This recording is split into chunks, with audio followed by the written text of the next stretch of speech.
He counted 7 heartbeats before the screaming stopped. Not his heartbeats. Theirs. 8,000 Sith Lords dying in perfect synchronization produces a sound the galaxy had never heard before, will never hear again.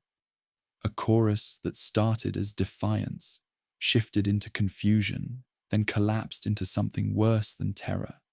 Understanding. The sound ended between the 7th and 8th beat of Tenebrae's heart. He was still counting. Old habit. Counting kept things predictable. Counting made chaos into pattern. The silence that followed was wrong. Not quiet. Not peaceful. Wrong. Nathema had been a world of sound 10 minutes ago. Tropical storms in the eastern continent. Waves breaking against volcanic rock on the western shore. Wind through the temple gardens. Shin 8,000 Sith Lords breathing, existing, occupying space with the unconscious noise of living things. Now, nothing. Tenebrae stood at the center of the ritual circle and heard his own pulse in his ears. Nothing else. The wind had stopped. Not died down, stopped. Mid-gust. As if the air itself had forgotten how to move. He looked down at his hands. They were steady. No tremor. No reaction. He had just murdered an entire planet, and his hands were perfectly still. Something was trickling from his nose. He touched his upper lip. His fingers came away red. Blood. His blood. The only blood still liquid on this world. Everything else had been converted. Converted into what, precisely? He could feel it inside him now, the energy, not power, not yet. Just raw force essence compressed into his body, like a foreign object his system was trying to reject. His bones ached, his teeth hurt, his eyes burned even though they were open, even though tears were streaming down his face without his permission. Tears he didn't feel. That was the strange part. His body was responding to something. Stress, transformation. The fundamental restructuring of mortal flesh into something that would never die. But he felt nothing about it.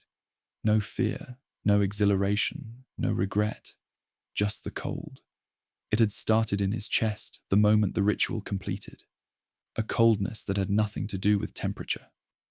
Nathema's twin suns blazed overhead in a sky that had gone silent, blue, perfectly clear, not a cloud, not a bird. Nothing flew anymore. Nothing would ever fly here again. The cold spread outward from his sternum, like frost forming on glass, through his ribs, into his shoulders, down his spine. He could track its progress through his nervous system. Not painful, just present. An absence moving through him, filling spaces where something else used to be.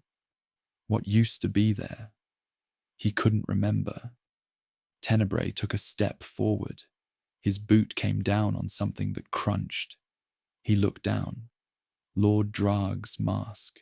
The ornate battle helmet the Sith Lord had commissioned after his last campaign. Draag had been vain about it. Talked endlessly about the craftsmanship, the symbolic etchings, the way it made lesser Sith step back in his presence. The mask was empty now. Not removed. Empty. The head that had been inside it was gone, converted to ash and energy. The mask had simply deflated. A wang collapsed inward around absence. Tenebrae nudged it with his boot. It rolled away, hollow. 8,000 of them. 8,000 piles of armor and cloth and jewelry arranged in perfect geometric patterns across Nathema's largest continent. From above, the ritual site would look like a mandala, beautiful, precise. Each point calculated for optimal energy transfer. Each point occupied by someone who had believed him when he said they would ascend together. He had not lied. Not technically. He simply had not clarified who would be ascending and who would be fuel for the ascension. Draag had figured it out at the end. Tenebrae had felt the man's consciousness spike in the final seconds. realization arriving like a door opening onto a room he'd always suspected existed. The Sith Lord had actually laughed, a broken sound, wet, almost admiring. Then nothing. Tenebrae could still feel the echo of that laugh, could feel the echo of all 8,000 deaths. They were inside him now, part of the immortality he'd purchased with their lives. Perfect memory, perfect retention. He would remember each death distinctly forever, forever. The words sat in his mind like a stone in water, heavy, sinking. He had designed this ritual for 3 years, studied ancient Sith texts that predated Korriban's academy, texts written in languages that had been dead for millennia. He had learned them, translated them, mapped the theoretical mathematics of force energy transfer onto practical ritual geometry. It had worked. He was immortal now, could feel it in the way his cells had stopped their programmed decay. Time no longer had purchase on his body. He could stand here for 1,000 years and not age a single day. He should have felt triumphant. He should have felt something. The Force was making a sound he'd never heard before. Not audible, not physical, but present, a frequency that existed in the space between thought and reality. A keening, high and thin and endless, like tinnitus, but external. The Force itself screaming in a register only he could perceive. He tilted his head, listening. The sound was coming from everywhere and nowhere, from the ground beneath his feet, from the empty sky, from his own body. No, not from his body, from the space where the Force used to touch his body. He reached for it now, the Force, the dark side he'd channeled since childhood, and found it there, responding, bending to his will with ease that felt almost eager. But the connection was different. Before the ritual, the Force had felt like water he moved through, resistance and flow, push and pull, the natural tension between wielder and power. Now it felt like moving through vacuum, no resistance, no flow, just void. He pulled the Force toward himself experimentally. A simple exercise, the kind of thing apprentices practiced. The air in front of him should have shimmered, should have condensed into visible distortion. Instead, the space turned grey. Not smoke, not shadow. Grey, the colour of nothing. A sphere of absolute absence forming in the air, hovering, waiting. Tenebrae released the energy. The grey collapsed into itself and vanished. Where it had been, the air felt colder. He tried again, reached for the Force, pulled, grey sphere, hovering, cold. He pushed it away. It drifted across the ritual circle and touched one of the abandoned armor piles. The armor aged 1,000 years in 3 seconds. Metal corroded. Leather crumbled. Cloth disintegrated into powder. The pile collapsed into rust and dust. Tenebrae stared at the residue. That was not something dark side Force users did. That was something else. The ritual had not just made him immortal, it had made him into a wound, a tear in the Force itself, a place where life ended not through violence, but through proximity, an absence with awareness, a void that could think. He looked at his hands again, still steady, still his. But when he held them up to Nathema's sons, the light passing through his fingers looked dimmer than it should, as if he was drinking the light, as if even photons couldn't escape his presence unchanged. Somewhere behind him, something moved. Tenebrae turned. Nothing there. Just the ritual circle. Just the ash piles. Just the empty horizon. But he'd heard it, felt it. A shift in the wrongness. He walked toward the perimeter. His boots left prints in grey powder that had been people an hour ago. The prints didn't fill back in. The ash just stayed compressed. dead matter responding to pressure with no springback, no resilience. At the ritual circle's edge, he stopped. Beyond this point, Nathema's jungles should have been visible. Massive trees, thick canopy, the screams of hunting beasts and the chatter of primates and the endless insect drone of tropical ecology. The trees were still there, standing, dead. Every single tree, for as far as he could see, standing upright, perfectly vertical, completely lifeless. Bark grey, leaves gone, not fallen, just gone, evaporated. The forest had become a graveyard of vertical poles stretching to every horizon, and it was absolutely silent. No wind, rustling dead branches, no insects, no birds, no sound of decay, no sound of anything, just his heartbeat in his ears. And underneath that, the Force screaming. Tenebrae walked into the dead forest. The trees didn't crack when he passed, didn't sway. They stood like monuments to what they'd been. He touched one. The bark crumbled under his fingers, dry, hollow. When he pulled his hand away, the powder stuck to his skin. Grey powder, the same grey as the Sith Lord's remains.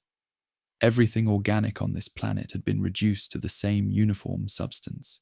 Fuel consumed, energy transferred. Life converted into the permanence now humming in his cells. He kept walking. Didn't know where he was going. Just movement, one foot, then the other. Counting steps now instead of heartbeats. 37, 52, 98. At step 143, he found the ocean. Or what used to be ocean. The water was still there. He could see it stretching to the horizon. But it wasn't moving. No waves, no current. The entire ocean had become glass, still, flat, dead. He walked to the shore, knelt, touched the surface. It wasn't frozen. It was just stopped. Water that had forgotten how to flow. He pressed his hand into it. The surface dimpled, but didn't break. Viscous. Wrong. When he pulled his hand away, the dimples stayed. The ocean held the imprint of his touch like scar tissue. Tenebrae stood, looked out across the dead water, and for the first time since the ritual completed, he felt something. Not satisfaction, not power, fear. Not fear of consequence, not fear of what he'd done. Fear that this silence, this cold, this absolute absence, was not a side effect of the ritual. It was the point. This was what immortality felt like. This was what he'd become. A silence that used to be a person. A cold that used to have a name. He turned away from the ocean, started walking back toward the ritual site, counting steps. Counting because numbers still worked. Because mathematics still held. Because in a universe where he'd just murdered an entire planet's worth of life, at least arithmetic remained predictable. 200 steps back to the circle, 400 to the center, 617 to the ship he'd arrived in. The ship was dead too. Not broken. Dead. The power core had been organic, hybrid technology. Sith engineering. Living components integrated with mechanical systems. The living components were ash now. The ship would never fly again. Tenebrae stood in front of it and felt nothing about being stranded. He could wait. He had forever.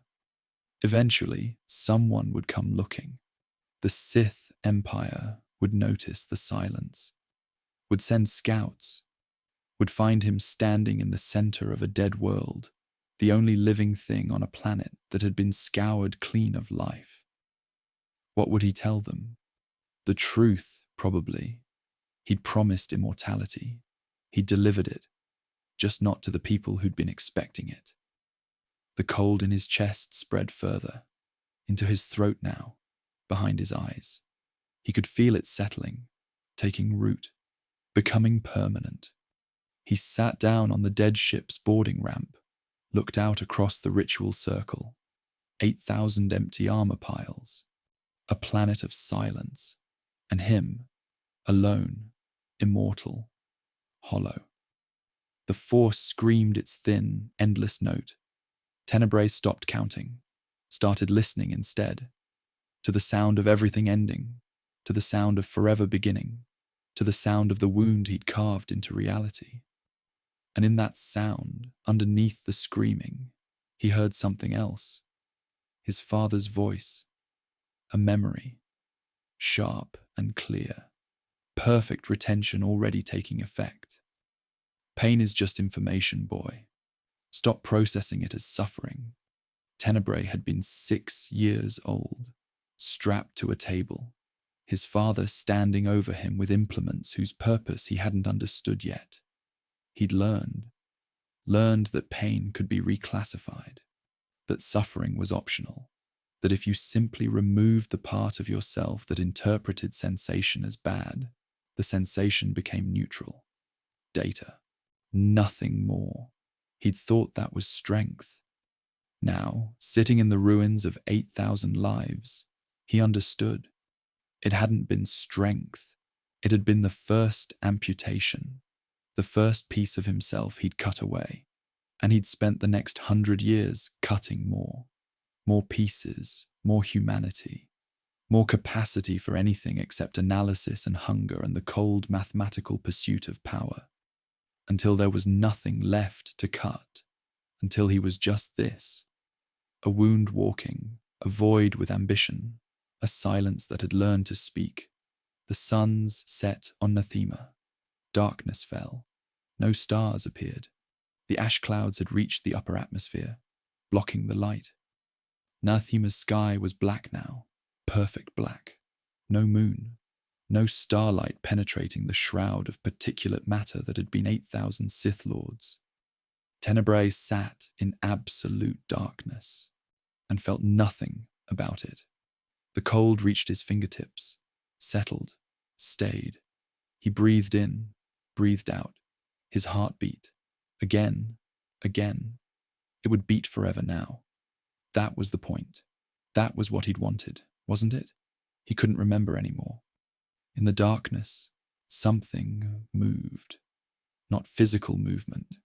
Movement in the Force. A presence. Distant. Approaching. Survival instinct kicked in before thought. Tenebrae stood, reached for his lightsaber, found it still clipped to his belt, untouched by the ritual. Metal and crystal didn't age the way flesh aged. The presence grew closer. Multiple presences. Ships. Dozens of them. Dropping out of hyperspace at the edge of Nathema's system. The Sith Empire. Coming to see what had happened. Coming to find their emperor. Tenebrae ignited his lightsaber. So the red blade cast the only light on the entire planet. Reflected off dead trees, off empty armor, off his own face in the ship's dark viewport. He looked at his reflection, saw a stranger, someone who looked like Tenebrae but wasn't, someone hollow. The ships entered orbit. Tenebrae extinguished his blade, let the darkness return, and waited in the silence he'd created for the galaxy to discover what immortality actually cost. For the Empire to learn what their new god had become, for the cold to finish spreading, for forever to truly begin. The Force screamed. Tenebrae listened and began counting again. 1, 2, 3.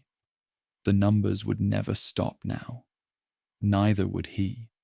His mother had noticed first. Not the power. Everyone noticed the power.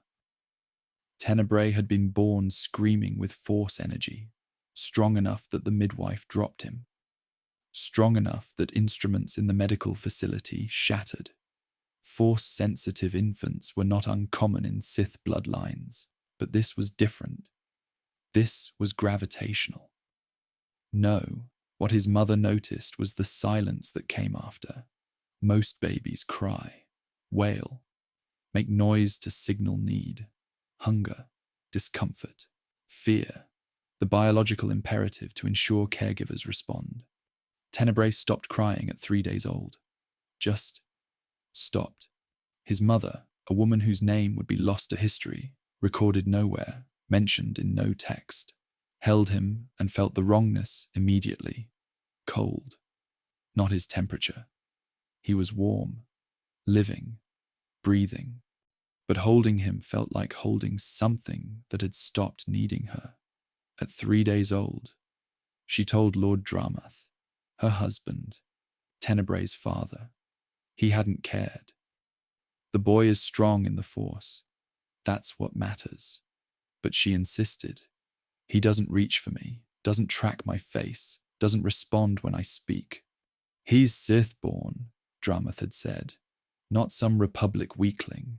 Strength manifests early. She tried again. He counts. That got Dramath's attention. What? I can feel it. Through the Force. When I hold him, he's counting something. My heartbeat. The seconds between breaths. I don't know, but he's counting.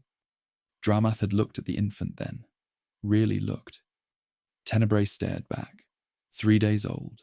Eyes open. Focused. Tracking. Counting. Dramath smiled. It was not a kind smile. Perhaps the boy is already learning. That was the beginning. Tenebrae's first memory was not visual, it was numerical. 23. That was how many steps his father took from the hallway into his chamber. Always 23. Precisely. Dramath's gait was consistent, predictable. The rhythm of his footfalls, a pattern Tenebrae could track from 3 rooms away. Heavy steps meant normal mood. Light steps meant distraction. Irregular steps, hesitation between the 15th and 16th, meant Lord Dramath was thinking about his son. That was when the boy would hide. Not physically. There was nowhere to hide in the estate that his father couldn't find him. But Tenebrae learned early that he could make himself small in the Force, could compress his presence until it barely registered, could become a smooth stone in a river, something the current flowed around without noticing. Sometimes it worked. Sometimes his father walked past. Sometimes the footsteps continued to 23, then beyond, fading into other parts of the house. Sometimes they stopped at his door. Tenebrae was 4 years old when he learned to predict which days would be bad. His father's moods followed patterns, cycles. Lord Dramath was a meticulous man, controlled. He ran his estate the way he conducted Sith rituals, with precision, with attention to detail, with the understanding that chaos was the enemy of power. But beneath the control, something else moved. Hunger. Not for food, not for pleasure. Hunger to understand. Dramath had been researching Force amplification for years. Ancient techniques, forbidden methods, ways to push Force sensitivity beyond natural limits. He'd studied texts from the old Sith Empire, had corresponded with Dark Lords on Korriban, had built a laboratory in the estate's lower levels where he conducted experiments. On animals at first, then slaves, then his son. Tenebrae was 6 the first time. He remembered it in numbers, not images. 17 straps holding him to the table. 4 instruments his father used, metal, sharp, cold. 11 minutes from start to finish. 143 seconds, where the pain was beyond anything his nervous system had framework for. And 0 sounds from his father during the entire process. No anger, no excitement, no satisfaction. Just clinical observation, taking notes, measuring responses, recording data. Afterward, Dramath had released the straps, helped the boy sit up, handed him water. Pain is just information, Tenebrae. The sooner you stop processing it as suffering, the stronger you'll become. The boy had stared at his father, blood still trickling down his arms from where the instruments had broken skin, his body shaking, his mind screaming. But he didn't cry. Crying was unpredictable, emotional, chaotic. Crying meant losing control. So Tenebrae counted instead, counted his heartbeats until they slowed, counted his breaths until they steadied, counted the seconds until his hands stopped shaking. 742 seconds, 12 minutes and 22 seconds to regain physical control. He filed the number away. Next time, he would be faster. His mother stopped holding him after that, not consciously, not as punishment. But something in her had broken the day she'd walked past the laboratory and heard sounds that no mother should have to identify as coming from her child. She'd tried to intervene once, burst into the room, saw Tenebrae on the table, saw the instruments, saw Dramath's calm, focused expression. "What are you doing?" Dramath hadn't even looked up. "Teaching him? He's 6 years old. He's Sith. Age is irrelevant. Capability is what matters." She'd moved toward the table, toward her son. Dramath had stopped her with the Force.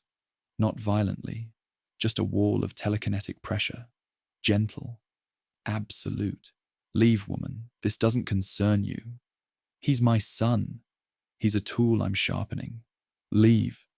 She'd looked at Tenebrae then, expected to see terror, pain, pleading. Instead, she saw her 6-year-old son staring at her with eyes that had already traveled somewhere she couldn't follow. Eyes that were counting the seconds she stood there, counting how long before she would leave, counting whether she would help or abandon him. She left. The number was 47. 47 seconds from when she entered to when she walked out. Tenebrae never forgot it. Never forgave it either, though forgiveness would have required him to feel something about the betrayal. He just filed it away. Data point. His mother was not a variable he could rely on. His father was predictable. Pain was reliable. Numbers never lied. Those were the things he could trust. The experiments continued for 4 years, every few weeks, sometimes more frequently. Dramath was methodical, allowed time for healing between sessions, kept detailed records, adjusted variables systematically. He was trying to force Tenebrae's midi-chlorian count higher through trauma. The theory was sound. Stress amplified force sensitivity in many species. If controlled stress could be applied precisely, repeatedly, perhaps the body would adapt, strengthen, evolve. It was working. Tenebrae's power grew exponentially. At 7, he could move objects with his mind that adult Sith struggled with. At 8, he could sense the emotions of everyone in the estate simultaneously. At 9, he could reach into minds and pluck out thoughts like pulling weeds from a garden. His father was pleased, called him prodigy, called him successor, called him the future of their bloodline, never called him son. That would have implied relationship. This was something else. Forging. Dramath was beating raw ore into a blade, and Tenebrae was learning the fundamental lesson that would define the next 1,500 years of galactic history. Attachment is the weakness that allows others to hurt you. If he loved his mother, her abandonment was devastating. If he needed his father's approval, the experiments were torture. But if he removed love entirely, if he simply stopped wanting connection, stopped hoping for protection, stopped expecting anything except what the patterns predicted, then nothing could hurt him. Pain became sensation. Betrayal became data. Suffering became information he could analyze and file away. At 10 years old, Tenebrae had amputated every part of himself that could be wounded by another person. He thought he'd achieved strength. He'd achieved something else. The day he killed his father started like any other.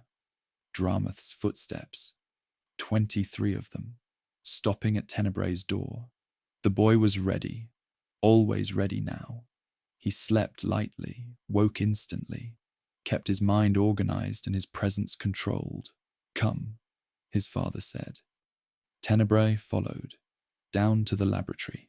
Same table, same straps, same instruments laid out in precise order. But today, something was different. Today, Dramath didn't strap him down. "Sit," he said instead. Tenebrae sat on the edge of the table. His father studied him, not with instruments, just looking, assessing. "You've stopped flinching," Dramath observed. "Yes." "When did that happen?" 47 days ago, the 17th session." His father smiled. Genuine pride this time. "You're counting them." "I count everything." "Good. Numbers don't lie. People do. Power does. But mathematics remains constant." Dramath moved closer. "Do you know why I've been doing this?" "To increase my force potential through controlled trauma." "Yes, and," Tenebrae considered, "to remove weakness." "Which weaknesses specifically?" "Fear, attachment, the need for approval, empathy, love." Dramath nodded slowly. "You understand?" "Yes." "Do you hate me for it?" Tenebrae examined the question, searched inside himself for the emotion his father was asking about, found nothing. "No." "Why not?" "Hate requires caring about the relationship between us. I don't." His father's smile widened. "Perfect." Dramath turned away, began organizing the instruments. "I'm going to perform the final procedure today, something I've been researching for years, a ritual that will transfer force essence from one being to another. You'll receive mine, all of it, my power, my knowledge, my strength, added to yours." Tenebrae felt a spike of something. Not hope, not excitement, suspicion. "Why would you give me your power?" "Because you've surpassed the need for a teacher. Because continuing to exist separately is inefficient. Because..." Dramath turned back, and for the first time ever, Tenebrae saw uncertainty in his father's eyes. "Because I've created something stronger than myself, and I'm curious what happens if we combine." There it was. The lie. Not in the words, in the undertone, in the slight hesitation before curious. His father wasn't offering to transfer power. He was planning to take Tenebrae's. The ritual would go the other direction. Dramath had spent 10 years cultivating force sensitivity in his son, like growing a crop. And now the harvest was ready. Tenebrae understood this in the space between one heartbeat and the next. Understood it with perfect clarity. No emotion, no betrayal, just recognition. His father was predictable after all. "I agree to the ritual," Tenebrae said. Dramath's relief was visible, microscopic, a relaxation in his shoulders that someone less observant might have missed. But Tenebrae had been watching his father for 10 years, counting, learning, mapping every pattern. "Lie down," Dramath instructed. Tenebrae lay on the table. His father began the ritual, drawing symbols in the air with the force, chanting in old Sith tongue. The words meant nothing to Tenebrae yet, but the structure was clear. Energy transfer, conduit establishment, vessel preparation. The ritual was real, just reversed. Dramath was preparing to drain his son. Tenebrae waited, counted the syllables. 47 words in the first sequence, 32 in the second. A pattern emerging. The energy began to flow, not from Dramath into Tenebrae. The other direction. Tenebrae felt his force presence being pulled, siphoned. His father's ritual creating a channel, establishing dominance, beginning the extraction. Amateur mistake. Dramath had taught him too well.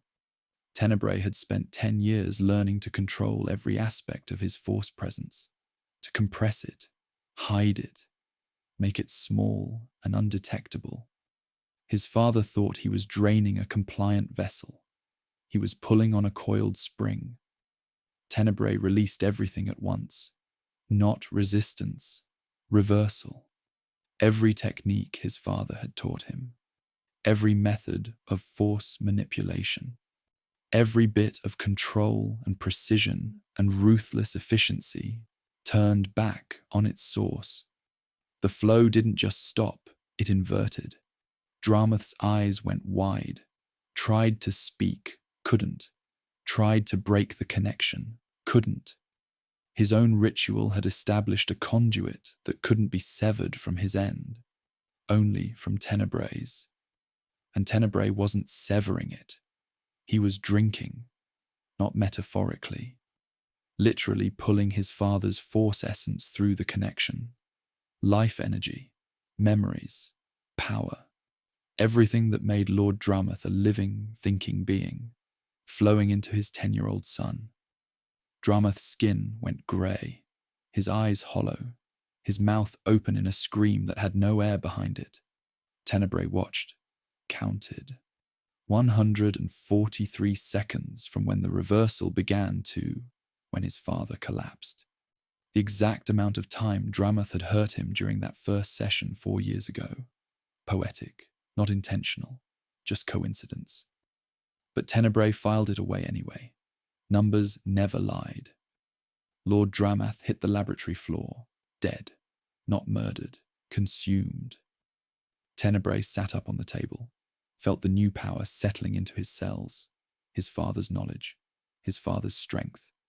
Decades of Sith learning and dark side mastery, now his. He looked down at the corpse, waited for feeling. Guilt, relief, satisfaction, grief, anything. Nothing came. His father was gone. That changed the variables. That was all. Tenebrae stood, straightened his clothing, walked to the laboratory door, paused, looked back once. His father's body was already beginning to desiccate. The force draining had consumed everything, left only the shell, just similar to what would happen on Nathema 1,500 years later. But Tenebrae didn't know that yet. He only knew that the pattern had changed. His father's footsteps would never count to 23 again. No more experiments, no more instruments, no more pain that needed to be reclassified as data. He was alone now, completely, totally, free. He walked upstairs, found his mother in her chambers. She looked up when he entered, saw something in his face. "Where's your father?" "Dead." She stood, backed away. "What did you do?" "He tried to drain my force essence. I drained his instead." Her hand went to her mouth. Tenebrae watched her process the information, watched fear and horror and disbelief cycle through her expression, waited to feel something about her reaction. Still nothing. "The estate is mine now," he said. "You can stay or leave. It makes no difference to me." Tenebrae. "I'm renaming myself. Tenebrae was the name father gave me. I'm choosing my own now." "What?" "You can call me Lord, or you can call me nothing. Choose." His mother stared at him, 10 years old, speaking with a voice that carried no inflection, no emotion, no humanity. She left that night, took nothing, just walked out of the estate and never returned. Tenebrae counted the hours until her presence faded from his force sense entirely. 14 hours. By then, she was halfway to the nearest port. He never saw her again, never looked for her, never wondered what happened to her. She was a variable that had resolved itself. The equation no longer included her. That was fine. Tenebrae, alone now in an estate full of slaves and servants and Sith retainers who didn't know their master was dead yet, walked through the halls of his childhood home, counted rooms, 37, counted slaves, 82, counted his own heartbeats, steady, calm, unchanged. He'd killed his father, driven away his mother, inherited power beyond anything a 10-year-old should possess, and he felt exactly what he'd felt every day for the past 4 years. Nothing. The cold that wasn't temperature had settled into him years ago. This was just the day he stopped pretending it might leave. In the morning, he called the household together. 82 slaves, 17 guards, 9 servants, 3 Sith acolytes his father had been training. They assembled in the main hall, looked at the child standing where Lord Dramath should be. One of the acolytes spoke. "Where is Lord Dramath?" "Dead," Tenebrae said. Silence. "I killed him. His power is mine now. This estate is mine. You serve me or you leave." The acolytes exchanged looks. The oldest, a man named Zesh, stepped forward. "You're a child." "Yes." "You expect us to believe you killed Lord Dramath?" "I don't expect anything. Belief is irrelevant. He's dead. I'm alive. Those are the facts."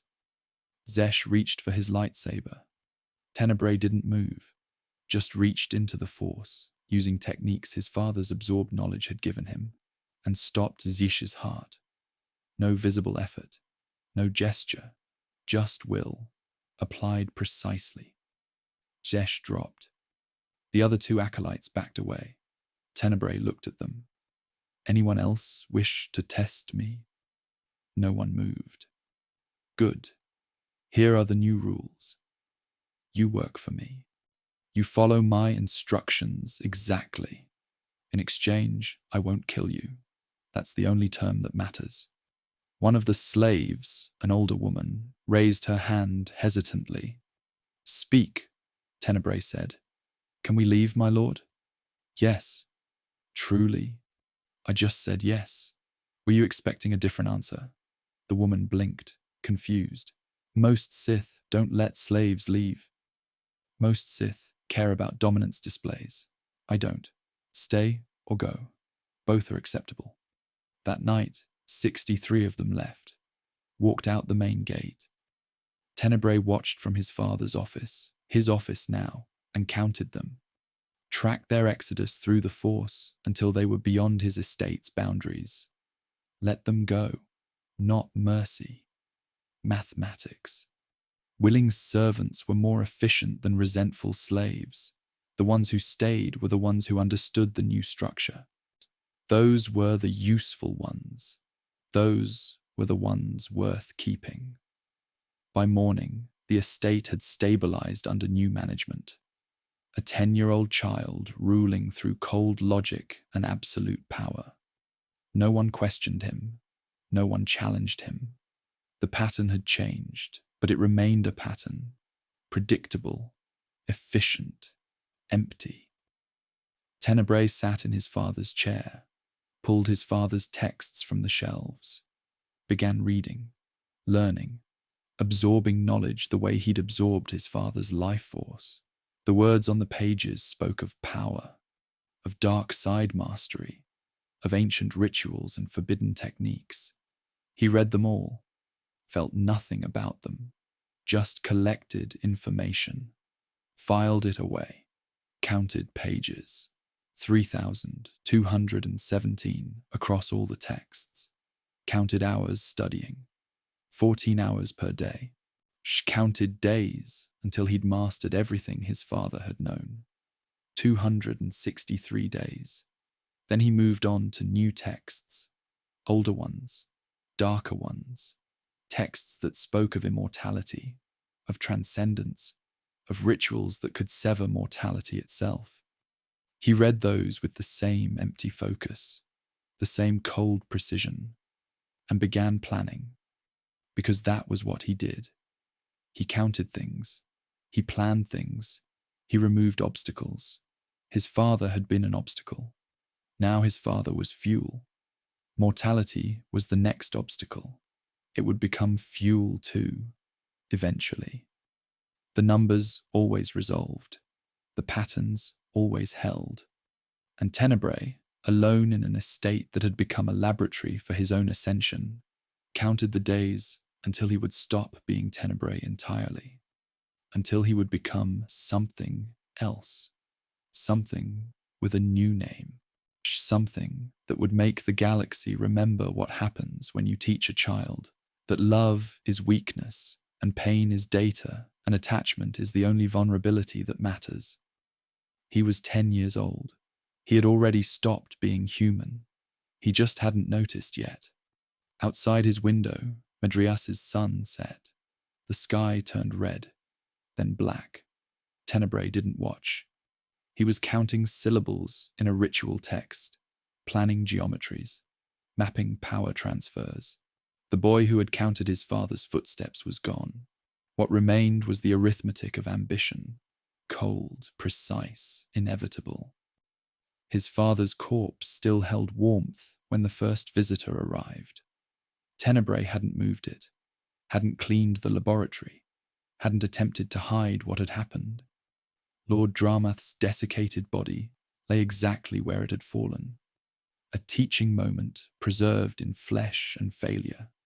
The visitor was a Sith Lord named Marka Ragnos, not physically present, a projection, shimmering blue hologram standing in the estate's main hall, while 10-year-old Tenebrae stood before it, hands clasped behind his back, counting the flickers in the transmission.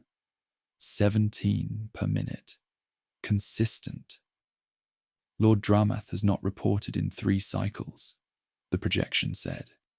Its voice carried the weight of absolute authority. Dark Lord of the Sith, ruler of the Empire, a being whose word could end worlds.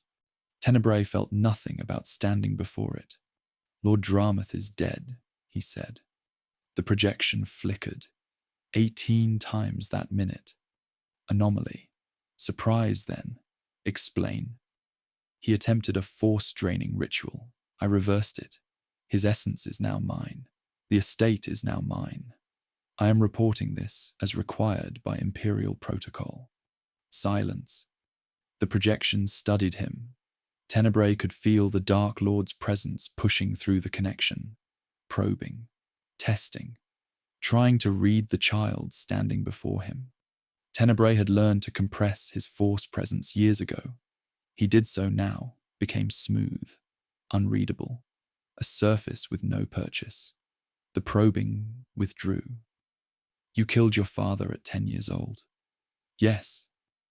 Most children cannot tie their boots at 10. Most children are inefficient. Another flicker. 23 that minute. Then something unexpected. Laughter. The Dark Lord of the Sith was laughing. Not mockery. Genuine amusement. What is your name, child? I haven't chosen one yet. Tenebrae was my father's name for me. I'm selecting something more appropriate. Appropriate to what? To what I am. And what are you? Tenebrae considered the question, not rhetorically, genuinely examined what he had become. I am what remains when weakness is removed, he said finally. I am the result of systematic optimization. I am proof that attachment is vulnerability and detachment is strength. I am, he paused, searched for the word, found it in one of his father's texts.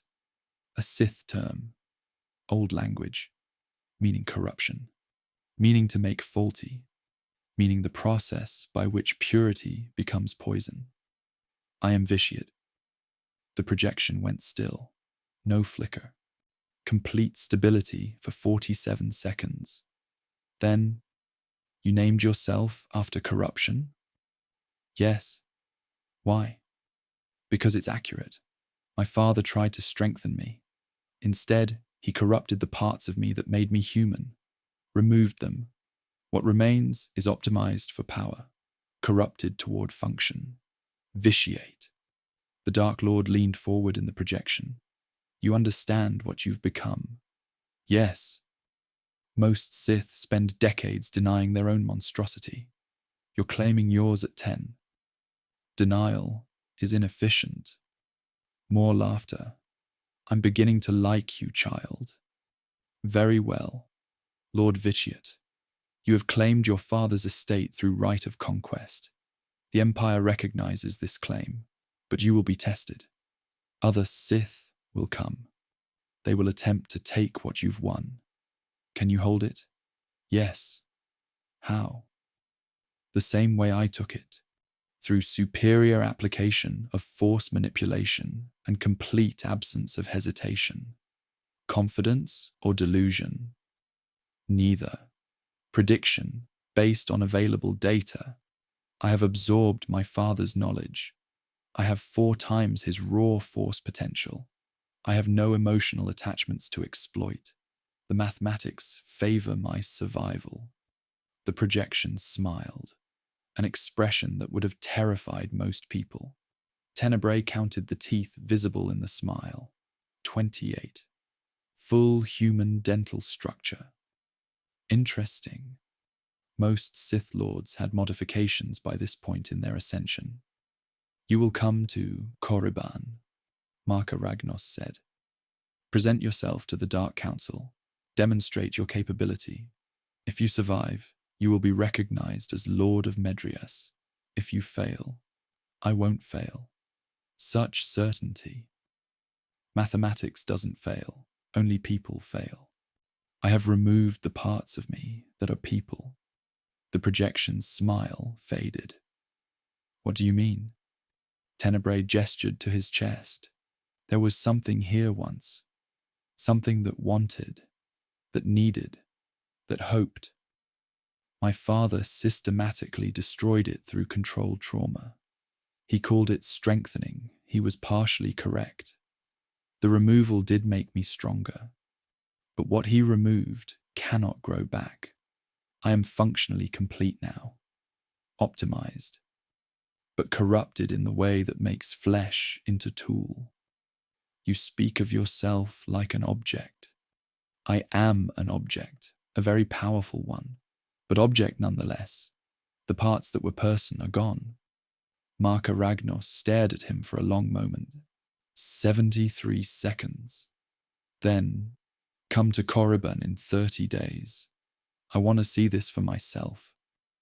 The projection vanished. Tenebrae stood alone in the hall. She counted his heartbeats. Steady, unchanged by the conversation.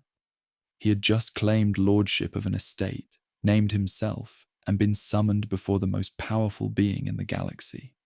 And he felt exactly the same as he had before the conversation began. Nothing. The cold was complete now, not spreading, not growing, just there, permanent. He turned and walked back to the laboratory. His father's corpse was beginning to smell. Tenebrae called for slaves to remove it. They came, worked in silence, wouldn't meet his eyes. Fear. He could smell it on them. Sharp, acidic, the scent of people working near something they didn't understand. He let them finish, watched them carry his father's remains away, felt nothing about it, then returned to his father's, his library. 30 days until Korriban. That meant 720 hours. He would spend them efficiently. The texts his father had collected were extensive. Sith philosophy dating back 3,000 years. Techniques for force manipulation. Histories of the old empire. Treatises on power, domination, conquest, and control. Vitiate read them all. Not for passion, not for ideology. For mechanism. How did the ancient Sith Lords achieve what they achieved? What were the specific techniques? What were the patterns of success versus failure? He began cataloguing. Darth Andedu achieved immortality through essence transfer, died anyway when his holocron was destroyed. Weakness identified. External dependency. Freedom Nad. Massive personal power. Conquered Onderon. Fell to his own apprentice. Weakness identified. trusted others with knowledge of his vulnerabilities. Exar Kun, transcendent force ability. Built an empire, destroyed by unified Jedi assault. Weakness identified. Allowed enemies to coordinate against him. Naga Sado, great Sith sorcerer. Fled to Yavin 4 after military defeat. Lived in exile for centuries. Weakness identified. Prioritized legacy over survival. Every case study revealed the same fundamental problems: attachment, pride, the need to be recognized, the desire to be remembered. These were the points of failure. Vitiate understood this at 10 years old, with more clarity than Sith masters 3 times his age. Power alone was insufficient. Immortality alone was insufficient. What mattered was the removal of every single point where the universe could apply leverage. Love was leverage. Hate was leverage. Even the desire for legacy was leverage. It meant you cared about something after your death, which gave enemies a target. The solution was obvious: remove all leverage points. Become a being that wanted nothing except continuation, that cared about nothing except optimization, that could not be threatened because it had nothing to threaten, that could not be manipulated because it had no desires to manipulate. A void with purpose. He began designing himself accordingly. The other Sith Lords came, as predicted. 3 of them in the first week. They'd heard about Dramath's death, heard a child had claimed the estate, came expecting easy conquest. The first was named Cordis, a brute, all muscle and rage.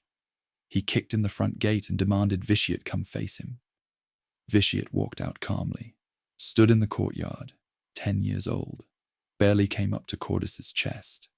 Leave, Vitiate said, or die. Choose. Cordis laughed, drew his lightsaber. Vitiate reached into the Force and stopped the man's lungs. Not his heart, his lungs specifically. Let him feel the suffocation. Let him understand what was happening. Gave him 47 seconds of drowning in air before releasing the pressure. Cordis gasped, fell to his knees. Leave, Vitiate repeated. This is your only warning. The Sith Lord fled. The second visitor was more subtle. A woman named Severus. She came with honeyed words and offers of alliance. We could rule together, she said. Combine our strengths. I have resources. You have potential. No, I don't need alliance. I don't want partnership. Your resources are less than mine. Your proposal is strategically worthless. Severus's smile faded. You're a child. You don't know. I know you've been embezzling from your own house for 6 years.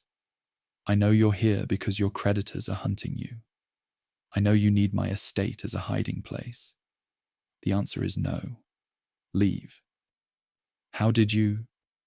I can read surface thoughts when people lie poorly. You lie very poorly. Leave now or I'll inform your creditors exactly where you are. She left. The third visitor didn't come to conquer. He came to learn. His name was Veshura, an acolyte, barely older than Vitiate in years, though he looked 20. He knelt at the gate. Lord Vitiate, I come seeking apprenticeship. Vitiate studied him. Why? Because you killed Lord Dramath at 10 years old. Because you faced down Cordis without a lightsaber. Because everyone says you're wrong, that you're too young, too cold, are too strange. And they say that because they're afraid of what you represent, which is proof that the old ways don't work, that attachment makes us weak, that Sith philosophy has been wrong for 1,000 years. Interesting. Vitiate gestured. Stand. Veshura stood. What makes you think I want an apprentice? I don't think you want anything. That's the point. But apprentices are useful. They perform tasks, free up time, handle logistics. And in exchange, you teach me how to become like you, like me. Empty, efficient, optimized. Vitiate tilted his head. You want me to teach you how to remove your humanity? Yes. Why? Because it's destroying me. I loved someone once. She died. The pain has been eating me for 3 years. I want it gone. I want to not feel it anymore. I've tried everything else. Rage. Vengeance. More attachment. Nothing works. Only removal works. You've already done it. Teach me. Vitiate studied the young man for a long moment, counted his heartbeats through the force, elevated, genuine desperation. Then, no. Vishura blinked. What? I can't teach you what you're asking. Why not? Because I didn't choose this. My father built it into me through systematic trauma. By the time I was aware enough to choose, it was already complete. What you're asking for is surgery I cannot perform because I don't know how I would reverse it even if I wanted to. Then what can you teach me? Techniques, force manipulation, strategy, power, but not emptiness. That's not teachable. That's inflicted. Vishura stared at him. You're telling me you're a victim. I'm telling you I'm a result. Victims imply suffering. I don't suffer. I simply am what the variables produced. That's horrifying. Yes, and you're fine with it. Fine implies preference. I have no preference. I simply continue. Vishura was quiet for a long time. Then, will you still take me as apprentice? Why would you want that now? Because you're honest. Every other Sith Lord lies about what they are, pretends they chose power, pretends they're in control. You just admitted you're a broken thing that learned to function. That's more honest than anything I've heard in 3 years. Vitiate considered. An apprentice would be useful. Tasks could be delegated. Time could be optimized. And there was another factor, something he'd noticed in himself recently. A tendency to forget, not information. That stayed perfect. But context. The reasoning behind decisions made months ago. Without emotional memory, he had to reconstruct his own logic from notes. An apprentice could serve as external memory, a reminder of what he'd been thinking when he made certain choices. Useful. Yes, Vitiate said, you may serve as apprentice. Thank you, my lord. Don't thank me. This is transaction. You provide utility. I provide knowledge. Neither of us owes the other gratitude. Vishura smiled, sad and knowing. You really don't feel anything? No, not even satisfaction at gaining an apprentice. No. What about when you killed your father? Nothing. When Marka Ragnos acknowledged your claim? Nothing. When you stood against Cordis? Nothing. Then why do you continue? If you feel nothing, why keep existing? Vitiate paused. The question was interesting. Why did he continue? Not survival instinct that implied fear of death. He had no fear, not ambition, that implied desire for something beyond what he had. He had no desires. So why? He searched for the answer, found it in the pattern. Because stopping would require a reason, he said finally. And I have no reason to stop. Therefore I continue. It's not choice. It's just momentum. Vishura stared at him. That's the saddest thing I've ever heard. Sadness requires emotional context. I have none. It's simply accurate. My lord, you're 10 years old. Yes. And you've already reasoned yourself into mechanistic existence. Yes. What happens when you're 20, 50, 100? Vitiate looked at his new apprentice. I don't know, he said honestly. The data doesn't extend that far. But he suspected that he would continue optimizing, continue removing, continue reducing himself to pure function, until one day he would achieve perfect efficiency, perfect emptiness, perfect cold. And even then he would continue, because that was what the pattern demanded, because that was what the numbers predicted, because he had removed the parts of himself that could choose to stop. He was momentum now, just momentum, wearing the shape of a boy, speaking with the voice of something that had forgotten how to be human.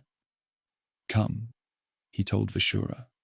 I leave for Korriban in 23 days. You'll accompany me. We have work to do. They walked into the estate together, teacher and student, empty and broken, both trying to find strength in the absence of everything that made strength meaningful. Behind them, the gate closed. Medriaas' sun was setting. The sky was red, then black. Neither of them watched it. They were already counting, already planning, already optimizing. The cold spread through the estate like frost, invisible, permanent, complete. Vishura noticed it first. My lord, you haven't aged. They were standing in Vitiat's private chamber on Dromund Kars. 87 years had passed since Korriban, since the Dark Council had recognized the boy who killed his father, since Vitiat had begun his ascension through Sith hierarchy, not through ambition, but through simple, relentless optimization. He was 97 years old. He looked 17. No, Vitiat agreed. I haven't. How? I've been experimenting, small-scale life draining, absorbing force energy from living subjects to counteract cellular decay. It works, inefficiently. Each victim provides approximately 4 months of youth restoration. The mathematics are unsustainable long-term. Vishura, now elderly, his own body ravaged by decades of dark side corruption, stared at his master. You're prolonging your life by killing people. Yes. How many? 263 so far. You've counted. I count everything. His apprentice sat heavily. The chair creaked under his weight. My lord, I've served you for 87 years.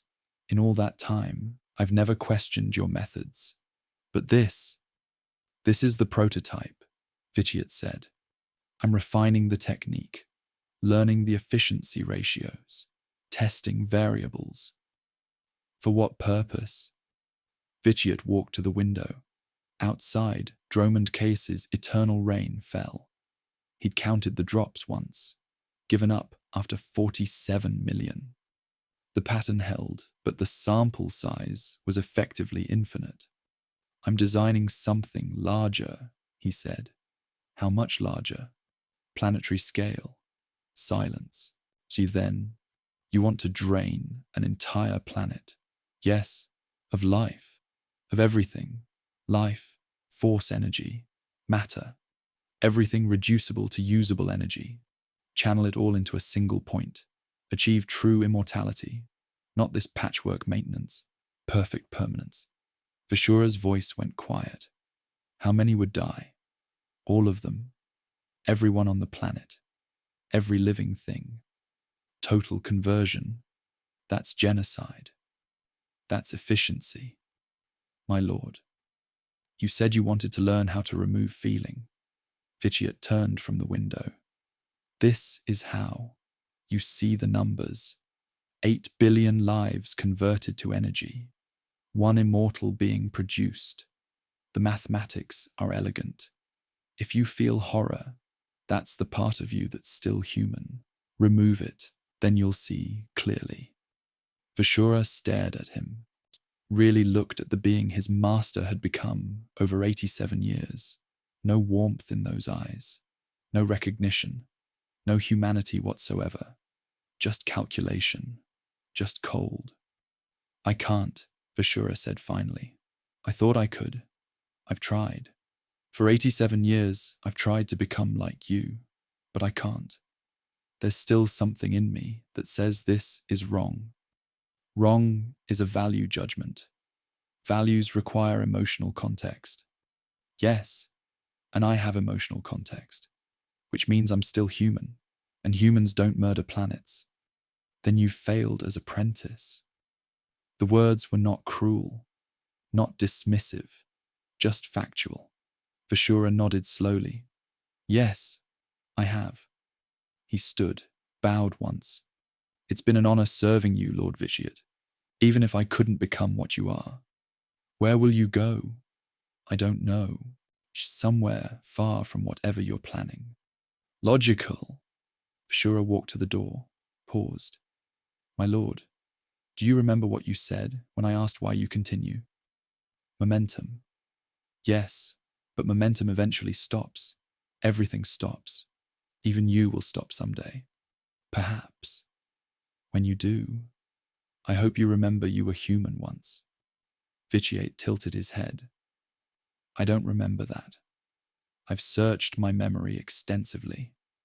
I cannot locate a time when I processed the world the way humans process it. My earliest memory is counting. That's all I've ever been. Vishura looked at him with something close to pity, then left. The door closed. Vitiate stood alone in his chamber, counted the seconds of silence. 143 before he moved again. The same number as always. The pattern held. The ritual design took 32 years. Not because it was complex, though it was, because it had to be perfect. One miscalculation and the energy flow would collapse. The deaths would be wasted. The immortality would fail. Vitiate could not permit failure. So he checked, and rechecked, and verified every variable 17 times. He tested on smaller scales first. A village, 400 lives, converted to energy. The feedback nearly destroyed him. Too much, too fast, channeled through insufficient geometric structure. He refined the design. A small city, 8,000 lives. Better. The energy flow was controlled, but the retention was poor. 90% of the absorbed power bled away within weeks. He refined again. Another city, 20,000 lives. The retention improved to 40%. Still insufficient. He kept testing, kept refining, kept killing. The bodies accumulated in his calculations, not as tragedies, but as data points. Each death taught him something. Each failure improved the design. By year 31, he had it. Perfect geometry, perfect energy channeling, perfect retention. He just needed scale, planetary scale. And he needed volunteers. The Dark Council gathered in the chamber on Dromund Kaas, 12 of the most powerful Sith in the galaxy. Vitiate stood before them. He was 129 years old. He looked 20. I have achieved a breakthrough, he said. A ritual that will grant true immortality. Not life extension, not essence transfer, permanence. The complete removal of mortality as a constraint. The council leaned forward. Immortality had been the Sith's obsession for millennia. Every Dark Lord sought it. None had truly achieved it. Explain, said Darth Mar, the council's most skeptical member. Vitiate activated the holo display. Geometric patterns filled the air. Mathematical formulas. Energy flow diagrams. The ritual requires specific conditions. 8,000 force-sensitive participants arranged in precise geometric formation across a planetary surface. The formation acts as a massive force amplifier. At the ritual's peak, the participants channel their combined energy into a central focal point, the recipient of the immortality. 8,000 Sith Lords, Mar said slowly, channeling power into one person. Yes, and this person becomes immortal. Correct. What happens to the 8,000? Vitiate paused. This was the moment. The lie he would tell. Not with words, with omission. They participate in the ascension, he said. Their power contributes to the breakthrough. The ritual transforms the relationship between the recipient and the Force itself. Not technically false, just incomplete. He didn't mention that contribute meant die. Didn't mention that participate meant fuel. Didn't clarify that transformation was one way. The council discussed among themselves. Vitiate waited, counted the heartbeats. Theirs, not his. After 17 minutes, Darth Valkorion spoke. If this works, it would revolutionize Sith philosophy, immortal Dark Lords, an eternal empire. Yes, Vitiate said. When do we begin? I need time to prepare the site. 3 years. I'll select a world with appropriate Force resonance. Medriaas is optimal. It's already my domain. The planetary energy aligns with the ritual requirements. Medriaas, Ma repeated. Your home world. Yes, you'd sacrifice your own planet for this. Sacrifice implies attachment. The planet is a location. Locations are interchangeable. What matters is the geometric structure. The council exchanged looks. They'd grown accustomed to Vitiate's coldness over the decades. But this was extreme, even for him. Very well, Ma said finally. You have 3 years. Prepare your ritual. We'll summon the participants when you're ready. Understood. Vitiate bowed and left. Behind him, the council continued discussing. He could hear them through the Force. Excitement, anticipation, greed. They all believed they would be the recipients, that they would ascend together, that 8,000 Sith Lords would share immortality collectively. None of them understood that sharing was geometrically impossible. The ritual had one focal point, one recipient, one survivor, him. He walked through Droman Kaas's reign, let it soak his robes, felt nothing about it, just cold water on cold skin. The pattern continued. 3 years later, they gathered on Nathema. Vitiate had renamed Medriaas. The new name meant oblivion in old Sith tongue. Appropriate. 8,000 Sith Lords arrived over the course of a month. They came from across the galaxy. Dark Council members, Sith Masters, powerful apprentices, the strongest Force users the Empire could assemble, all believing they were about to achieve immortality. All wrong. Vitiate walked among them in the 3 days before the ritual, observing, counting, learning. On the first day, a Sith Lord named Kel approached him. Lord Vitiate, I have a question. Speak. Do you fear death? Vitiate considered the question. No. Why not? Fear requires caring about the difference between existence and non-existence. I don't care, therefore I don't fear. But you're performing this ritual to avoid death. I'm performing it because immortality is more efficient than mortality, not because I fear the alternative, just because the mathematics favor continuation. Kel frowned. That's unusually honest. Honesty is efficient. Most Sith lie constantly. Most Sith are emotionally invested in how others perceive them. I'm not. Your opinion is irrelevant to me. Therefore, I have no reason to lie. Kel laughed. Uncomfortable. You really don't care what anyone thinks. Correct. Then why become immortal? If you don't care about anything, why bother continuing? Because stopping requires motivation. I have no motivation to stop. Therefore, I continue. The ritual simply optimizes that continuation. The Sith Lord walked away, shaking his head. Vitiate counted his retreating footsteps. 23. The same number as his father's footsteps. The pattern held. On the second day, a woman named Zerenda approached. Lord Vitiate, what will it feel like? What will what feel like? Immortality. When the ritual completes, what will we experience? Vitiate paused. The question was interesting. What would immortality feel like? He searched for a framework to answer. Found none. He had no concept of feeling anything beyond physical sensation. Emotional experience was foreign territory. I don't know, he said finally. You don't know? You designed the ritual.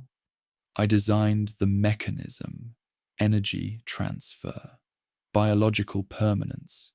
Those are calculable, but the subjective experience of achieving it. I have no framework for prediction. I've never felt anything. I don't know what it's like to feel something for the first time. Zerenda stared at him. You've never felt anything? Correct. Not even excitement about tomorrow?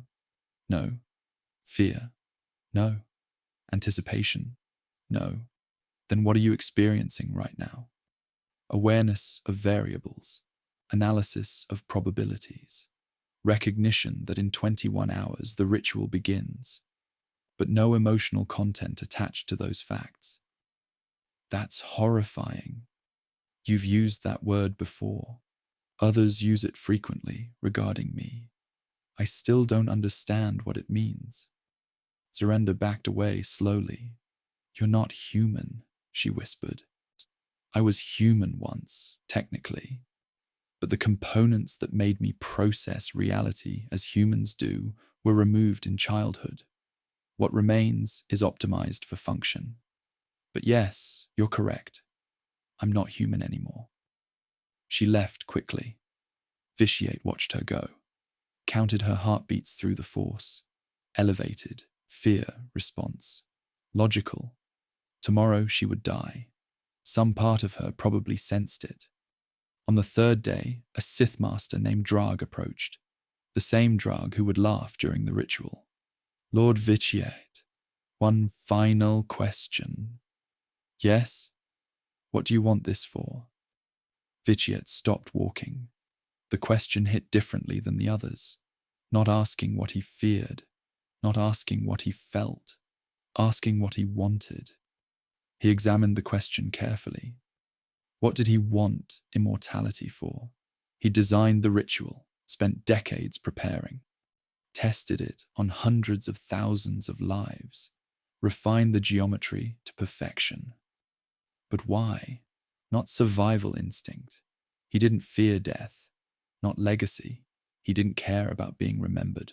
Not power. He already had more power than most Sith achieved. So why? He searched for the answer, found it in unexpected territory. Aesthetics. The architecture is beautiful, he said slowly. The ritual geometry, the energy flow patterns, the mathematical precision. It's elegant. I want to execute it because the design is perfect. Because I can.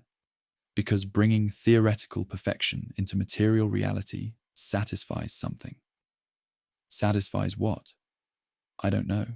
Not emotion, but something. A recognition that the pattern has closed, that the numbers resolved, that the equation balanced. Drag nodded slowly. Jar, you're doing this because it's beautiful. Yes. Not because you need immortality. Need implies desperation. I don't need it. I want it because the alternative is remaining subject to time and decay. That seems... He paused, searched for the word. Inefficient. Inefficient, Drag repeated. Not wrong. Inefficient. Yes. The Sith Master studied him for a long moment. Lord Vitiate, I've lived 300 years. I've met thousands of Sith. I've never met anyone like you. I know. You're going to do something tomorrow that changes everything, aren't you? Yes. And you don't feel anything about it. Correct. Drag smiled, sad and knowing. Then I hope it's worth it. Whatever you're actually planning. I hope the beauty of the mathematics justifies what you're about to do." He walked away. Vitiate watched him go. She counted the sunset, the last sunset Nathema would ever see, with living eyes watching it. Then he returned to his chamber. The night before the ritual, Vitiate sat alone. 8,000 Sith Lords were sleeping in camps across the planet. Tomorrow they would take their positions. Tomorrow the geometry would activate. Tomorrow they would die. All of them. Vitiate reviewed the calculations one final time. Not because he doubted them, because the pattern demanded completion. Every variable accounted for, every energy pathway verified, every geometric point confirmed. Perfect. He set the datapad aside, looked out the window. Nathema's twin moons were rising. The sky was clear, beautiful. Tomorrow it would be dead. Everyone on this planet would be fuel. 8,000 Sith Lords reduced to ash and energy. Millions of civilians who lived on Nathema, also fuel. Every animal, every plant, every microbe, all of it converted, all of it channeled into him. And he felt nothing about it. No guilt, no excitement, no doubt. Just the cold certainty that the mathematics worked, that tomorrow he would become immortal, that the final constraint would be removed. Time would no longer touch him. Death would no longer threaten him. He would continue forever. Perfect efficiency, perfect optimization, perfect emptiness. He didn't sleep. Sleep was inefficient the night before the most important action of his existence. Instead, he counted hours until dawn, 7 hours, counted minutes, 420, counted seconds, 25,200. The same way he'd counted his father's footsteps a century ago. The same way he'd counted everything his entire life. Numbers didn't lie. Numbers didn't betray.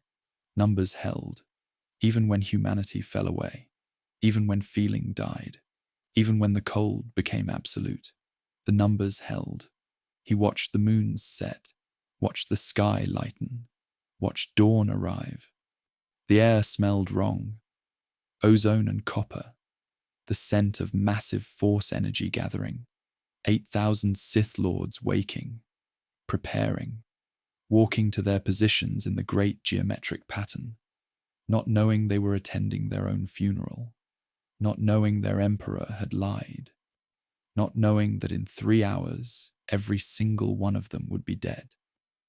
Vitiate stood, straightened his robes, walked out of his chamber, toward the ritual site, toward immortality, toward the moment abstraction became atrocity, toward the mathematics of ending worlds. The cold spread through him one final time, not growing, completing. By sunset, it would be permanent. By sunset, he would be deathless. By sunset, Nathema would be silent. He counted his footsteps to the ritual circle's center. 217. The pattern held. It always did. The silence followed him off Nathema. Not literal silence. The galaxy was full of sound, ships moving through hyperspace, civilizations rising and falling, wars beginning and ending. But underneath it all, in the space where the Force touched reality, there was silence. The silence of a wound that would never heal. Vitiate stood in the throne room on Dromund Kaas and felt it pressing against him. He was immortal now. The ritual had worked exactly as calculated. 8,000 Sith Lords dead.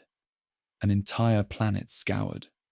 All that life, all that energy, channeled into him. His cells no longer aged. His consciousness no longer degraded. Time had lost its purchase on him. He had achieved what every Sith Lord in history had sought, and it felt like nothing. Not disappointing, not satisfying. Nothing. He'd expected something to change. Not emotionally. He knew better than that. But functionally. some difference in how he experienced existence. Instead, immortality felt exactly like mortality had felt, just longer, infinitely longer. He counted the days after Nathema. 100, 500, 1,000, 3,217. Nothing changed. The Empire rebuilt. The Dark Council appointed new members to replace those who died in the ritual. Wars were waged, territories conquered. The Sith philosophy continued propagating itself across the galaxy. Vitiate watched it all with the interest of someone observing weather, not invested, just noting patterns. He stopped appearing physically after the first century.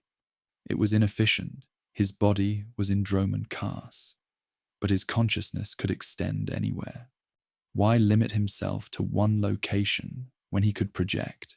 He created the voice of the Emperor, not a metaphor, an actual practice. He would select a force-sensitive subject, powerful, loyal, disposable, and inhabit their body remotely. Speak through them, act through them. Let them serve as his presence in the physical world while his actual form remained hidden, protected, irrelevant. The first voice lasted 47 years before the strain destroyed him. The second lasted 60. By the third, Vitiate had refined the technique. The voices could last centuries now, and when they broke, he simply selected another. Bodies were interchangeable. Identity was illusion. What mattered was the continuation of function. The Empire needed an emperor. He provided one. The mechanism by which that emperor existed was irrelevant. Sometimes he inhabited the voice so completely he forgot he had another body elsewhere.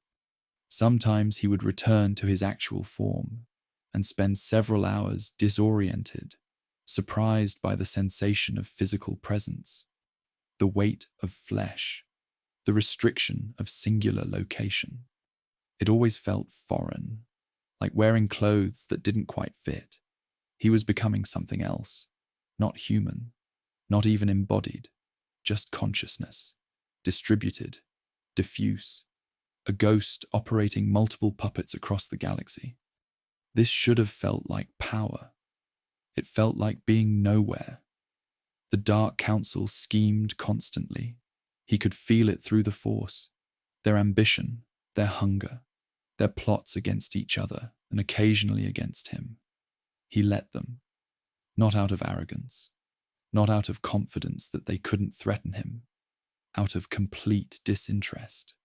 If they killed one of his voices, he'd make another. If they damaged the Empire, it would rebuild or it wouldn't. If they actually managed to threaten his physical form on Droman Kars, unlikely but theoretically possible, he'd deal with it then. Planning against hypothetical threats required caring about the difference between success and failure. He didn't. The Empire continued because its momentum required less energy than stopping it. Not because he wanted it, not because he needed it, just because it was already moving and changing direction seemed inefficient. Sometimes members of the Dark Council would request audience with the voice. He'd attend, listen to their proposals, their schemes, their requests for resources or permission or validation. He'd grant or deny based on pure mathematical optimization. What produced the most efficient resource allocation? What maintained structural stability with minimum energy expenditure? They interpreted his decisions as strategy. They were just arithmetic. Once, Darth Mar, one of the few council members who'd survived for centuries, asked him directly, "What is your vision for the Empire?" Vitiate had paused. The question assumed he had vision. Vision implied desire, goals, a preferred future state. He had none of those.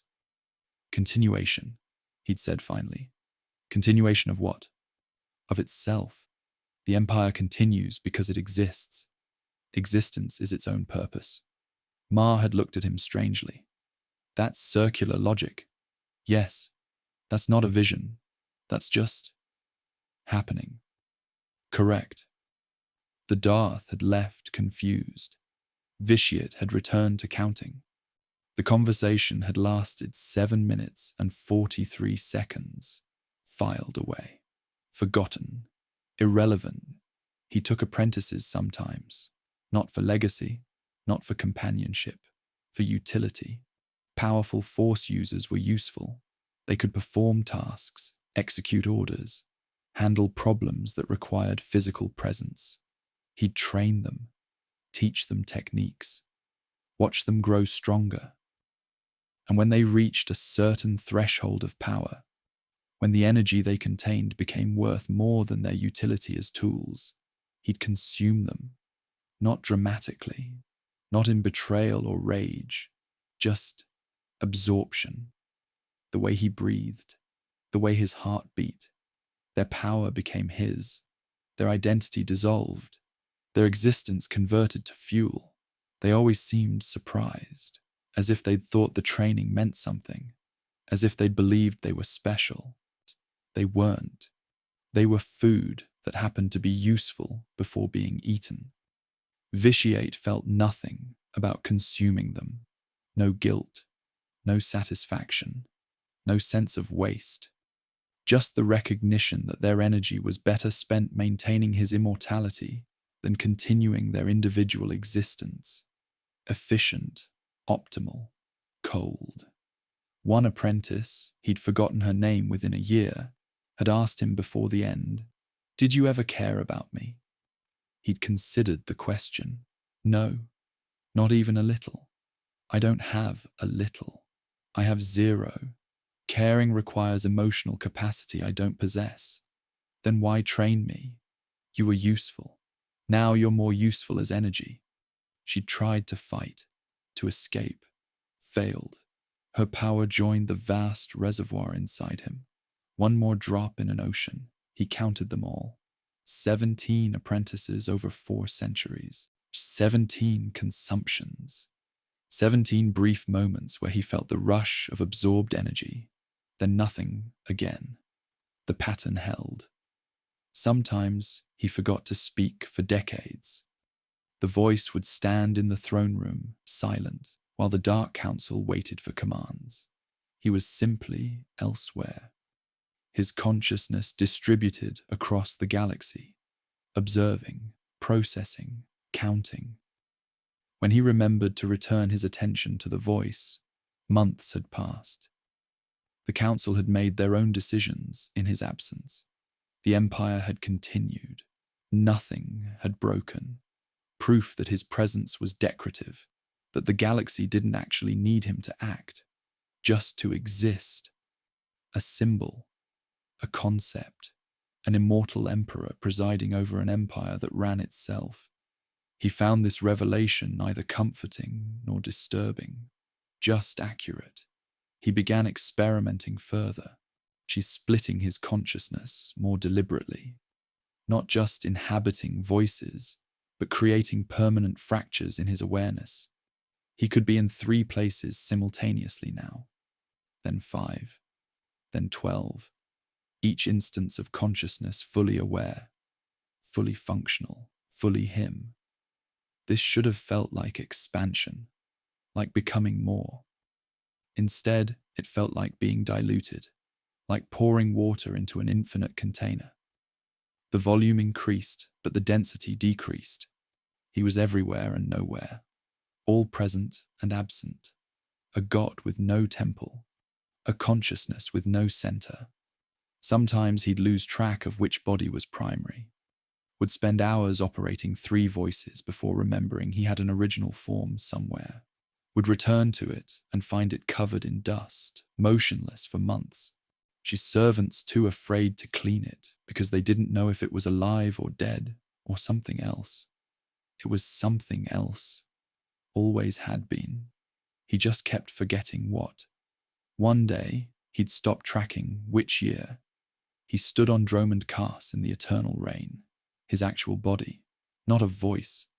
The original form he'd made immortal 1,500 years ago. The rain fell, cold, constant, endless. He stood in it and tried to remember the last time he'd wanted something. Not needed, not calculated strategically, not determined was optimal. Wanted. The way beings with functioning emotional architecture want things. Desire, preference, longing. He searched his memory. Perfect retention. Every moment since Nathema preserved with absolute clarity. Searched backward through centuries, through millennia. Found nothing. No moment where he'd wanted anything beyond the most basic continuation. Not power. That was just optimization. Not knowledge. That was just data collection. Not victory. That was just efficient resource allocation.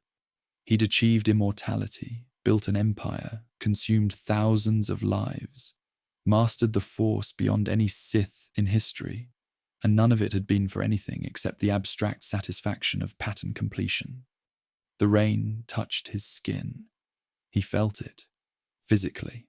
Water, temperature, sensation, but nothing else. Not discomfort, not pleasure, not anything. Just information. Temperature, 12 degrees. Precipitation rate, 47 drops per second on his exposed skin. Duration of current rainfall, 6 days. All data. No experience. He raised his hand, watched water collect in his palm. Overflow, drain away. The same cycle repeated infinitely, like his existence, collecting, overflowing, draining, repeating. For what? He didn't know, couldn't remember, maybe had never known. He lowered his hand, walked back toward the palace, counted his steps. 417. The same number of years since he'd last walked this path in his actual body. Pattern, always pattern. He entered his chambers. Servants scattered. They always did when the body moved unexpectedly. He ignored them, sat at his desk, pulled out calculations, new ones. He'd been thinking. Immortality had solved nothing. Power had changed nothing. The void was still there, still cold, still absolute. 1,500 years of existence, and he was exactly what he'd been at 10 years old. Empty, optimized, functionally complete, but fundamentally hollow. Perhaps the problem wasn't the galaxy. Perhaps the problem was him, this version of him, this configuration of consciousness. What if he tried something different? Not splitting his awareness, creating an entirely separate self. New name, new identity, new context. Same consciousness underneath, but different framework, different performance. He began designing it, not in passion, not in hope, in pure experimental methodology. Hypothesis. The emptiness is a function of this particular identity configuration. Vitiate the Sith Emperor, the cold void who consumed Nathema. Variable to test.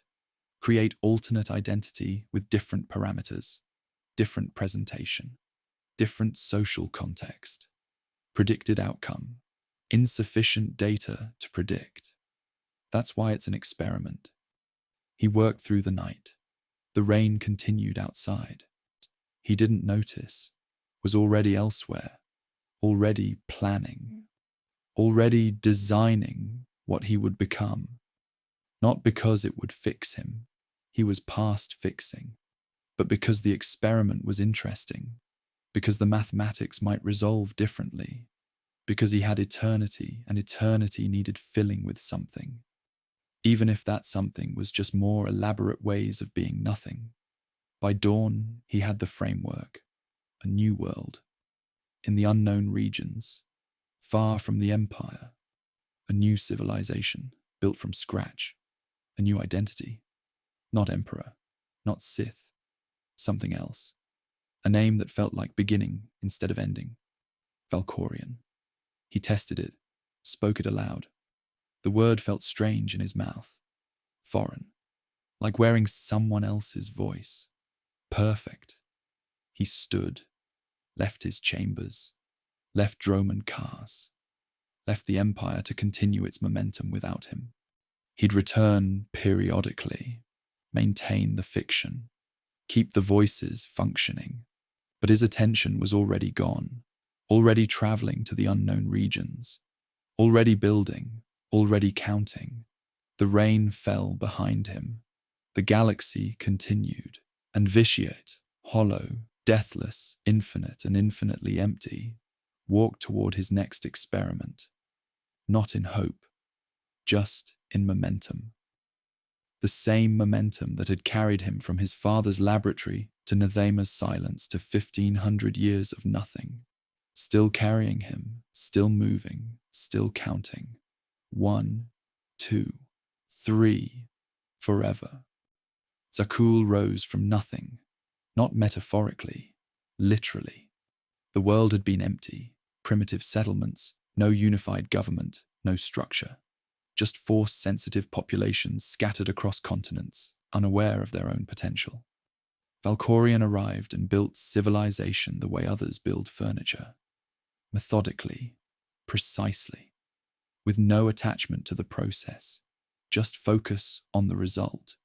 He designed the eternal throne first, not as symbol, as mechanism, a seat that channeled the force itself, amplified his presence, allowed him to maintain awareness across the entire world simultaneously. Efficient, then the spire. Architecture meant to inspire awe, calculated geometry designed to produce specific emotional responses in observers. He'd studied the mathematics of beauty, the ratios that made humans feel wonder, applied them. The spire rose into Zakuul's sky like a statement in stone and light. People gathered, watched it being built, whispered about the Immortal Emperor who'd come from beyond the stars. He let them whisper, let them build mythology around him. Mythology was useful. It produced compliance more efficiently than fear. Within a decade, Zakuul had gone from scattered tribes to unified civilization. Not through conquest, through structure. He gave them purpose, direction, a narrative about their place in the galaxy as chosen people, blessed by the Force, guided by an eternal father figure who would lead them to greatness. They believed it. He'd made it believable. Every word calculated, every gesture precise, every speech designed to produce maximum cultural cohesion. He was performing benevolence the way he'd once performed Sith dominance. Same emptiness underneath, different mask. The Eternal Fleet came next. Ships that didn't need crews, automated, powered by the Force itself through technology he'd developed over centuries of experimentation. Each ship channeled energy the same way he did, consumed power, converted it to function. A fleet of vessels as hollow as their creator. Perfect. With the fleet, Zakuul could project power across the galaxy, could threaten both Empire and Republic simultaneously, could establish itself as the third superpower, not because Valkorion wanted dominance, because the experiment required scale. He was building something new, testing whether a different context produced different results. Vitiate had been Emperor of Darkness, cold, distant, inhuman. Valkorion would be Emperor of Light, warm, present. The beloved father. Same consciousness, different performance. See what happens. The mathematics required family. He met Senya during a training exhibition. She was a knight of Zakuul, mid-30s, strong in the Force, skilled in combat, loyal to the cultural ideals he'd programmed into Zakuulan society. Perfect specimen. He watched her fight, counted her movements, analyzed her form, efficient technique, minimal wasted motion. She fought like someone who understood that violence was tool, not expression. Interesting. After the exhibition, he summoned her. She came to the throne room, knelt, kept her eyes down as protocol demanded. "Look at me," he said. She raised her eyes. He studied her face, searching for something he'd read about in texts but never understood. Connection. What did it look like? What were the markers? Her pupils dilated slightly. Elevated heart rate. He could hear it through the force. Slight flush in her cheeks. Attraction, then. Physical response to his presence. He could work with that. "You fought well," he said. "Thank you, Immortal Emperor. Call me Valkorion." Her eyes widened. Slight. Brief. "That would be inappropriate, my lord. I'm changing the protocol. For you specifically. Use my name." Why? Good question. Why her? Why this moment? Because the experiment required it. Because family needed foundation. Because he'd calculated that approaching the strongest female Force user in his service maximized the probability of Force-sensitive offspring. But he couldn't say that. So he said what beings with emotional capacity would say. "Because I want to know you better." It was true. Technically, knowing implied information gathering. He did want information, just not in the way she understood the phrase. Senya's heartbeat elevated further. Hope. He could feel it radiating from her. The beginning of something she'd later call love.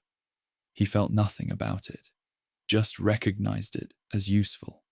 "I would be honored, Valkorion." "Good. You'll join me for a meal tomorrow. Private chambers. We'll talk." She bowed and left. He watched her go, counted her steps to the door. 23. The pattern held, always held. Courting her took 6 months. He approached it like learning a new Force technique, studied what beings did when they wanted connection, read texts on human bonding, observed couples in the Spire districts, noted patterns, physical proximity, shared meals, conversation that revealed personal details, gifts that demonstrated attention to preferences. He replicated all of it, invited Senya to dinners where he asked questions and remembered answers, gave her flowers native to her home province.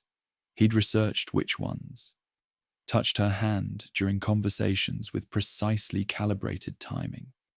She responded exactly as the text predicted, opened up, shared stories from her childhood, laughed at carefully constructed humor, looked at him with increasing warmth.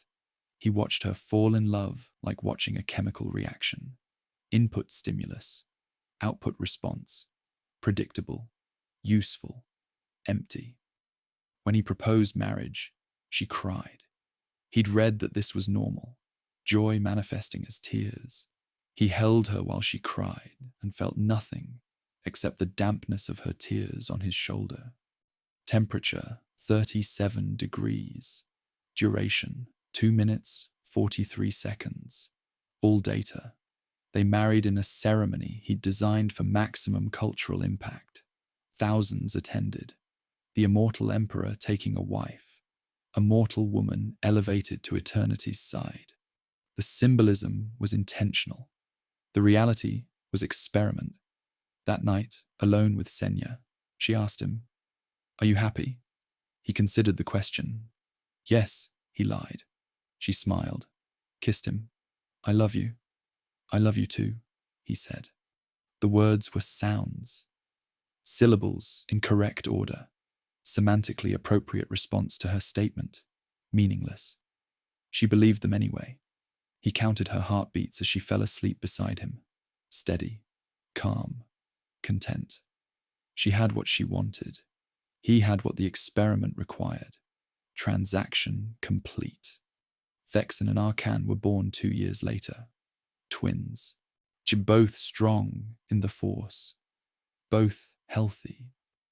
Senya held them with something in her eyes he couldn't name. Devotion, fierce, protective. She looked at their sons like they were the center of her universe. He held them and waited for the instinct everyone described. The immediate bond, The overwhelming protective drive, the feeling that these beings mattered more than anything. Nothing came. He looked down at the infants, small, fragile, utterly dependent. Felt exactly what he'd felt holding any other object. Awareness of weight, temperature, biological function. No connection, no bond, nothing. They're beautiful, Senya said, tears in her eyes again. Joy. Yes, he agreed. They were symmetrical, healthy, force-sensitive, all optimal qualities. Beautiful was as accurate a word as any. He handed Thexan back to Senya, kept holding Arkan. She studied the infant's face, searching for what he was supposed to feel, found only analysis. This being shared his genetic material, would grow, would need training, would eventually be useful or not useful. That was all. Senya watched him watching their son. You're going to be an amazing father, she said softly. He looked at her, saw something in her expression. Hope, belief, trust. She thought he felt what she felt. Thought he was just processing emotion differently. Thought the love was there, just unexpressed. She was wrong, but correcting her would damage the experiment. So he smiled. I'll try. She believed that too. He performed fatherhood the way he performed everything. Precisely, efficiently, with complete absence of genuine investment. Taught the boys to fight, to think strategically, to understand power. They were good students, Thexan especially, observant, quick, strong in the force. Arkan was different, more emotional, more volatile. He wanted his father's approval desperately. Valkorion could see it, the hunger in the boy's eyes, the need for validation. He provided validation when behaviors warranted it. Good form, Arkan. Excellent strategic thinking. You're progressing well. The words produced results. Arkan trained harder, fought better, grew stronger. Positive reinforcement was effective. That was all it was. Not pride, not love, just behavioral modification. Senya watched him with the boys. He could feel her observing, analyzing. Sometimes she'd smile, seeming satisfied. Sometimes she'd frown, slight, brief, as if seeing something that troubled her. He didn't ask about the frowns, didn't want the answer. The experiment was proceeding adequately. Disruption was unnecessary. Valen was born when the twins were 7. Another daughter, even stronger in the force than her brothers, dangerously strong. He held her for the first time and felt the raw power radiating from the infant. Unstable, chaotic, like holding compressed energy that could explode at any moment. Fascinating, also problematic. This level of force sensitivity without control was liability.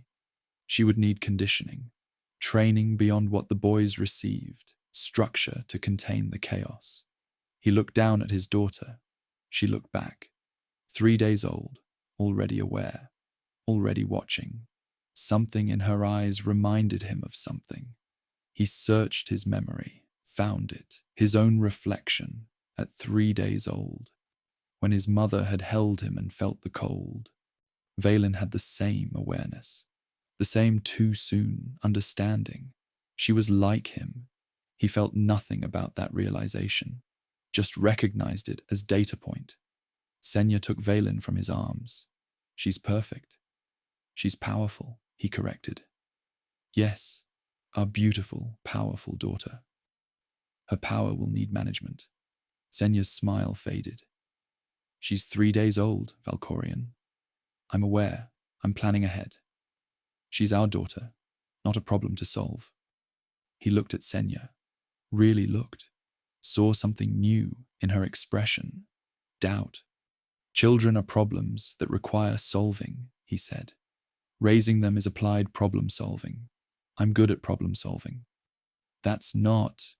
Senya stopped, took a breath. Never mind. She turned away, held Valen close, protected, as if protecting the infant from him. Interesting. Their dynamic was shifting. He catalogued the change, continued observing. The question came when Valen was 2 years old. Evening. The children asleep. Senya and Valkorion alone in their chambers. She'd been quiet all day, distant. He'd noticed but hadn't addressed it. Seemed like normal variation in human mood patterns. Then she spoke. "Do you love them?" He looked up from the datapad he'd been reading. Strategic reports, fleet movements, irrelevant details. "What?" "Our children. Do you love them?"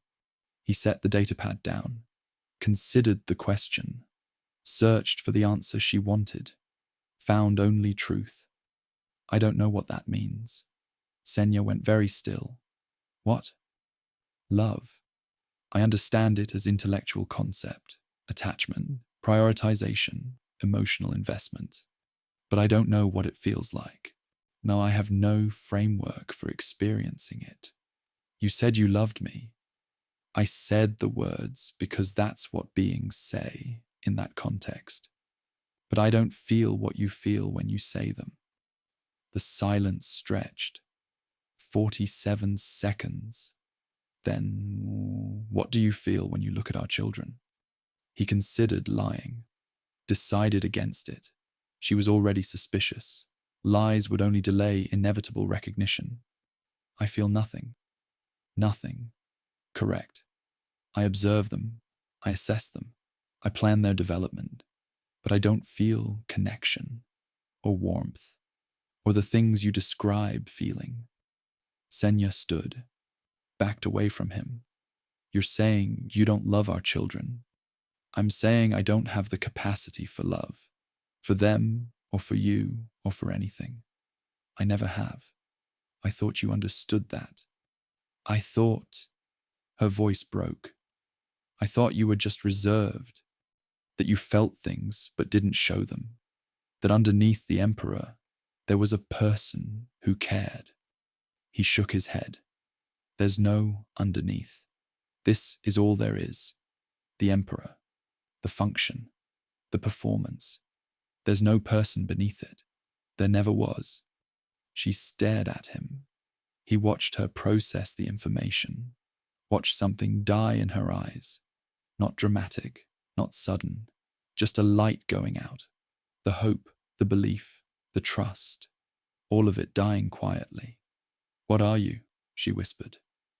"I'm what remains when everything human is removed. I'm optimization. I'm function. You're empty." "Yes." She turned away, pressed her hands to her face. He heard her breathing. Irregular. She was crying. He felt nothing about it. Just recognized that the experiment had reached a critical juncture. She knew now. Knew what he was. The question was whether she'd stay anyway. "I can't do this," she said finally. "Do what?" "Pretend this is a marriage. That we're a family. You don't love us. You've been performing. For years. Every gesture. Every word. All of it fake. Not fake. Calculated. There's a difference." She laughed. Broken sound. "That's worse." "Why?" "Because fake means you're trying. Calculated means you never cared enough to even try to feel." He considered that.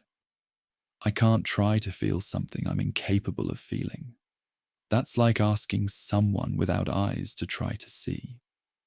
"Then why did you marry me? Why have children?" "I wanted to see if different contexts produce different results.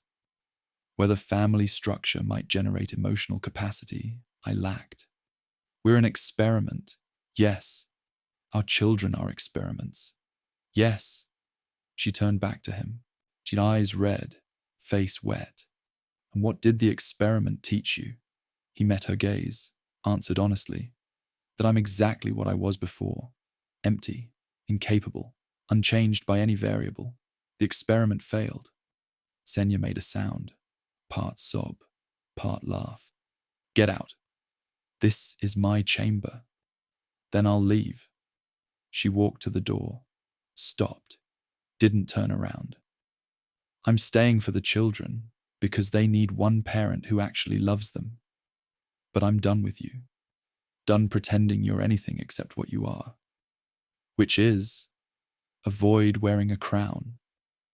She left. The door closed. Valkorion sat alone in his chamber. The children were sleeping elsewhere. Senya would go to her own rooms now. Separate chambers. The family fragmenting. The experiment had indeed failed. He'd built a family, performed husband and father, created the optimal context for emotional development, and felt nothing. The same nothing he'd felt on Nathema. The same nothing he'd felt killing his father. The same nothing he'd felt for 1,500 years. Context didn't matter. Variables didn't matter. He was the constant, the empty center, the void that consumed everything around it without ever being filled. He looked at his hands, thought about Vaylin, his daughter who was like him, too aware, too powerful, too unstable. If he couldn't love her, perhaps he could perfect her, channel her power, control it, make her into something optimized, the way his father had tried to make him, the way he'd made himself. He stood, walked to his desk, began planning, not in hope, not in love, just in the cold mathematics of solving problems. His daughter was a problem. Problems had solutions. He would find hers, the same way he found everything, through systematic removal of variables until only function remained. She would hate him for it eventually. He felt nothing about that either. Outside, Zakuul's artificial suns were setting. The spire gleamed in manufactured twilight. Thousands of citizens went about their lives, believing their immortal emperor loved them, believing the performance, never seeing the void underneath. Valkorion sat in his throne room, alone, always alone, even when surrounded by family, even when performing connection, always empty. The cold that wasn't temperature had followed him from Nathema to Zakuul, from Vitiate to Valkorion, from emperor to father to husband to void, wearing whatever mask the moment required. Same cold, different name. He began counting. The hours until he'd begin Vaylin's conditioning. The days until Senya would stop looking at him entirely. The years until his sons would see what their mother saw. The pattern emerging. The pattern that always emerged. Destruction. Disguised as creation. Emptiness. Disguised as empire. Nothing. Disguised as everything. He counted, and the cold spread through Zakuul like frost through perfect architecture. Invisible, permanent, complete. Vaylin was 8 years old when he made the decision. Not in rage, not in frustration, not even in disappointment, in assessment. Valkorion sat in his study, reviewing reports from her training instructors. 3 separate incidents in the past month, each one following the same pattern. Emotional trigger, loss of control, massive force discharge. First incident. Another student mocked her during sparring. Vaylin had thrown the child through a wall. Broken bones, weeks of medical treatment. Second incident. An instructor criticized her form. She'd crushed every window in the training hall simultaneously. Glass shards everywhere. 17 injuries. Third incident. Thexan had beaten her in a practice duel. She'd screamed, and the entire building shook. Structural damage. Evacuation required. Each report concluded the same way. Unprecedented power. Zero control. Recommend immediate intervention. Valkorion read them all twice. Analyzed the pattern. The problem was clear. Vaylin's force potential exceeded her emotional regulation capacity. The power amplified her feelings. Anger became destructive force. Fear became seismic disruption. Even joy manifested as dangerous energy spikes. This was inefficiency. Worse, it was liability. Uncontrolled power was useless power, potentially harmful to the structures he'd built, to Zakuul itself. Solutions existed. He'd researched them years ago. Mental conditioning techniques, psychological restructuring, methods to suppress emotional responses, create barriers between feeling and force expression, effective, proven, irreversible. He composed the order that evening. Precise, clinical, complete. Valen would be sent to the sanitarium on Nathema. Not the dead Nathema. He'd never told anyone about that, but a facility he'd named in its honor. Ironic. The place where he'd killed everything would lend its name to the place where he'd kill part of his daughter. The conditioning would take 6 months. When she returned, she would be controllable, optimal, fixed.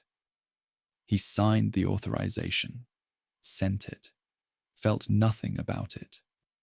Senya found out the next morning. She came to his study, didn't knock, burst in. Her face was flushed, breathing elevated. Fury. You're sending our daughter to be conditioned. He looked up from his work. Yes. She's 8 years old. I'm aware of her age. It's optimal timing. Young enough that the neural pathways are still plastic. Old enough to survive the procedure. Survive. Her voice went higher. You're talking about her like she's an experiment. She is an experiment. All children are experiments. Variables to be optimized through proper intervention. Senya stared at him. She's your daughter. Yes. Which is why I'm ensuring she reaches her potential. Her power is considerable. Wasted without control. So, you're going to break her mind to make her controllable?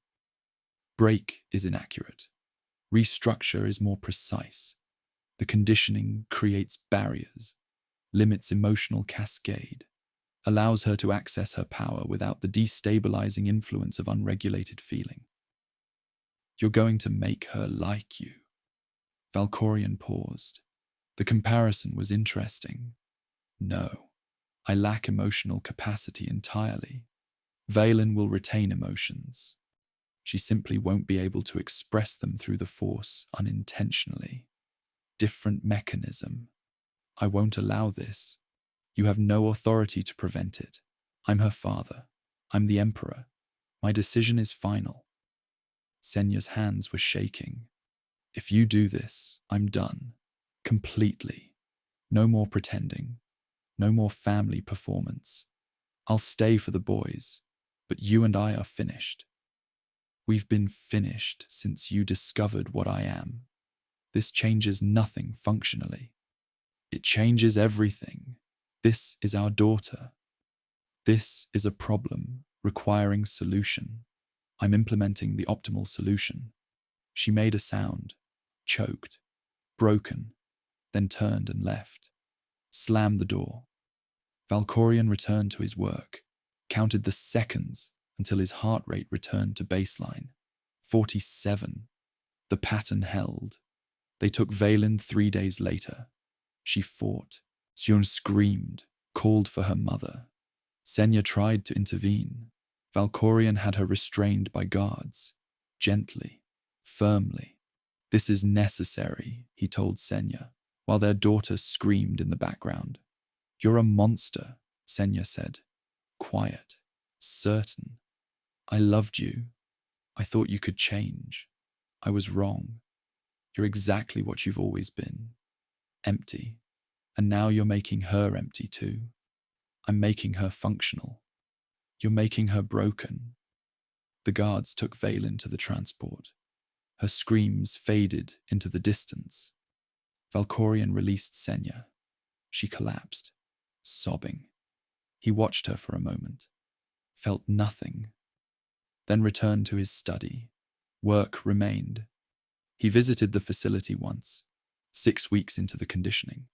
The lead scientist, a man named Jarek, brilliant neuropsychologist, completely amoral, greeted him personally.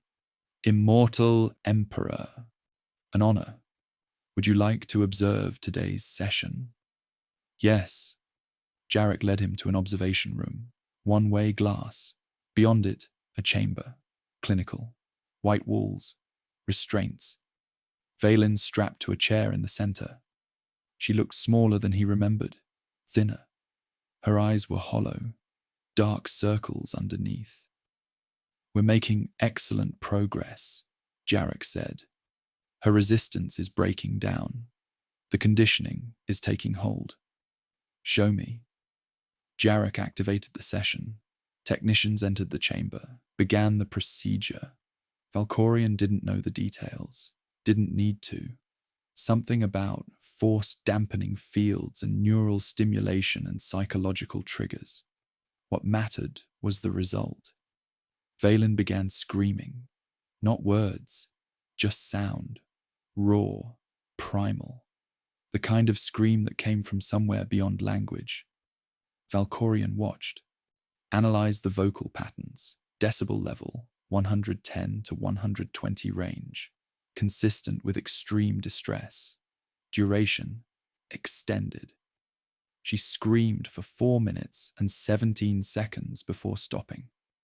Physiological responses. Elevated heart rate visible through body monitors. Stress hormones spiking. Neural activity chaotic, then suddenly suppressed. The conditioning was working, creating barriers, forcing her mind to compress emotions into smaller and smaller spaces, teaching her that feeling caused pain, that expression led to suffering, that shutdown was survival. She was learning the same lesson he'd learned in his father's laboratory. Remove the response, remove the vulnerability, become empty to become safe. Valen's eyes opened. She looked around the chamber, saw the one-way glass.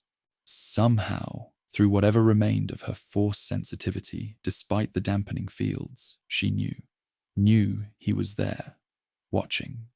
Their eyes met. Through the glass, through the barriers, through everything. She saw him, and he saw her seeing him. Her expression changed, not to anger, not to betrayal, to understanding. She'd always suspected what he was. Now she knew. Her father was the void, the cold, the thing that wore human shape but contained nothing human.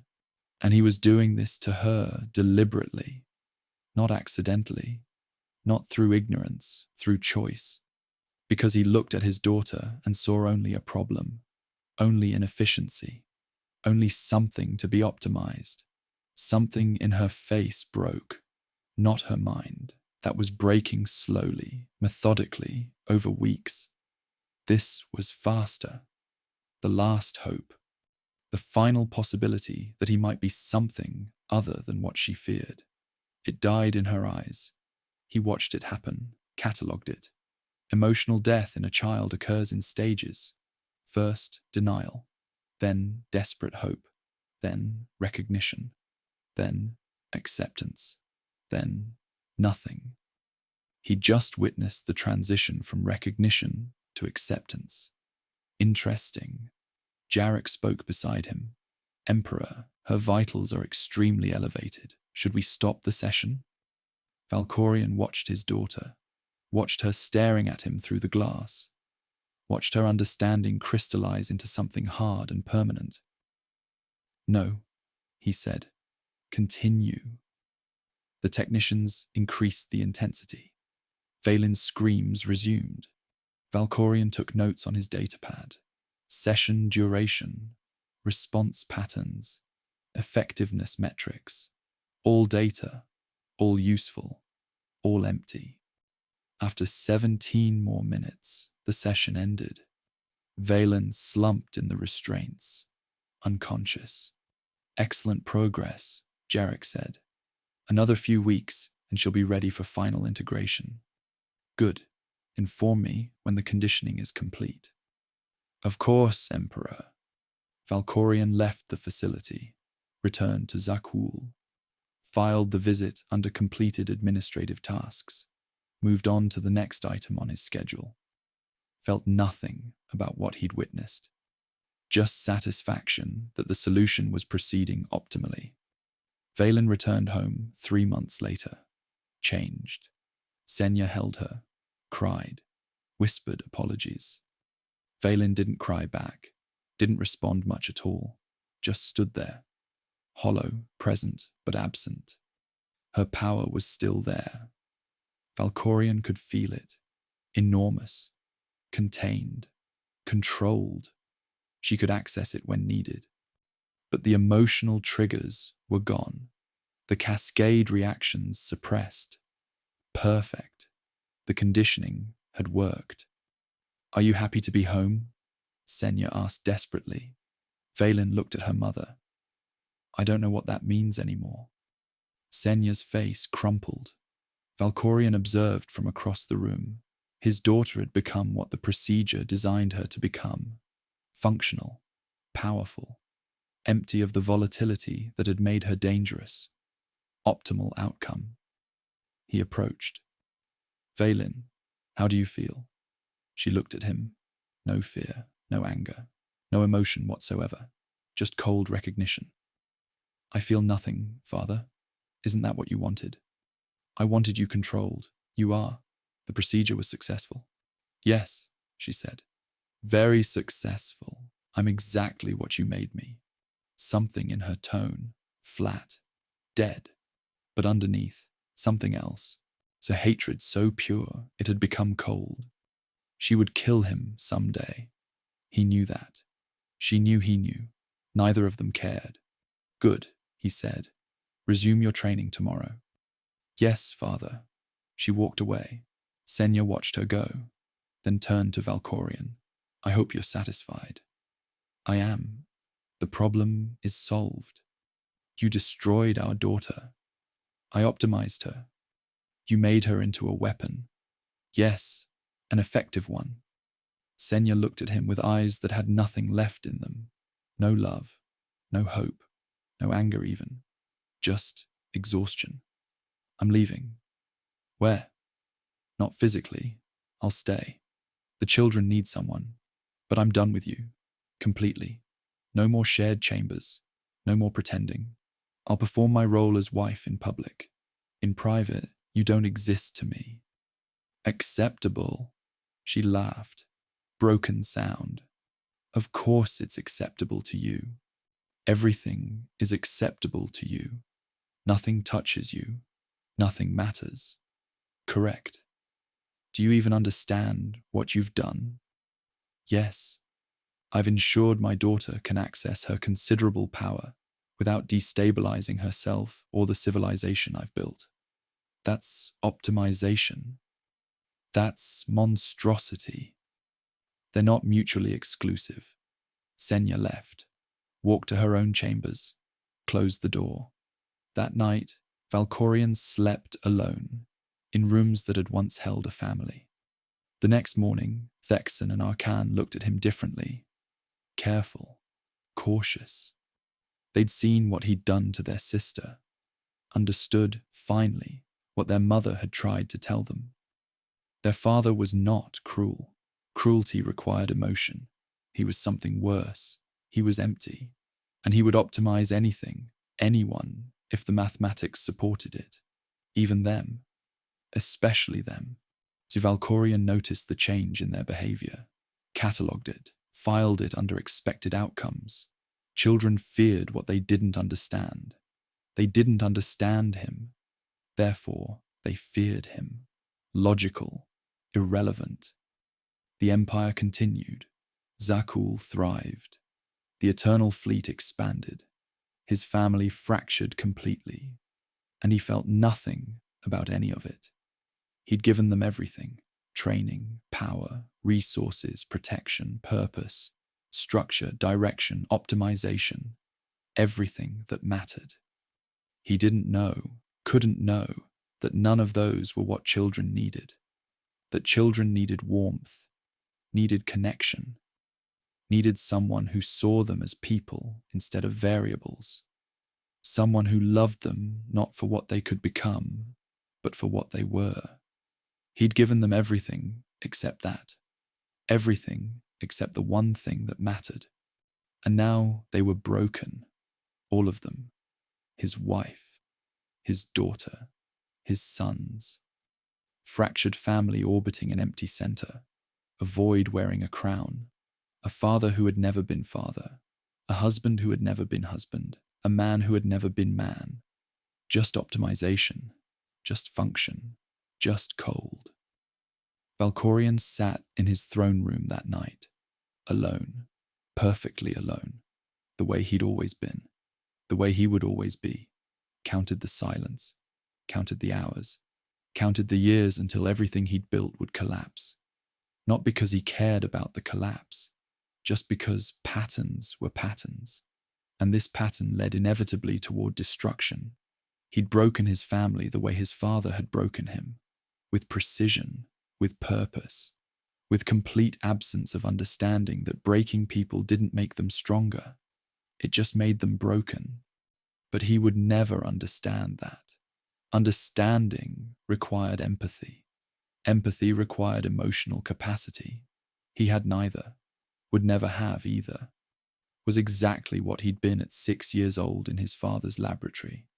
A child counting footsteps. Waiting for pain. Learning that removing feeling was survival.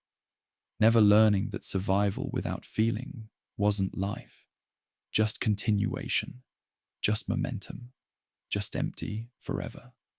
The cold spread through Zakuul's spire. Through the eternal throne. Through the family that had become fragments. Invisible. Permanent. Complete. Valkorion counted, and the galaxy continued.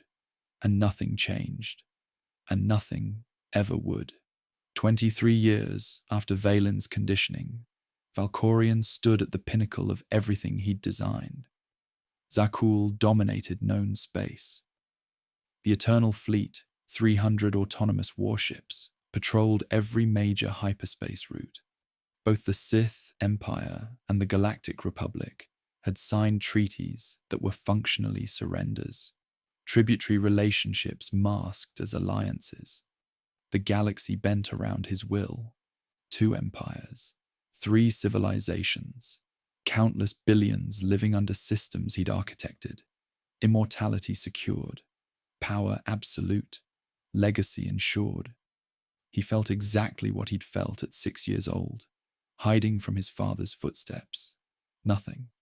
Not disappointment, not emptiness as absence. Just zero. The cold that had started in his chest 1,500 years ago had spread to occupy every space where feeling should exist. Complete, permanent, total. The ceremony was his idea. Not because he wanted celebration.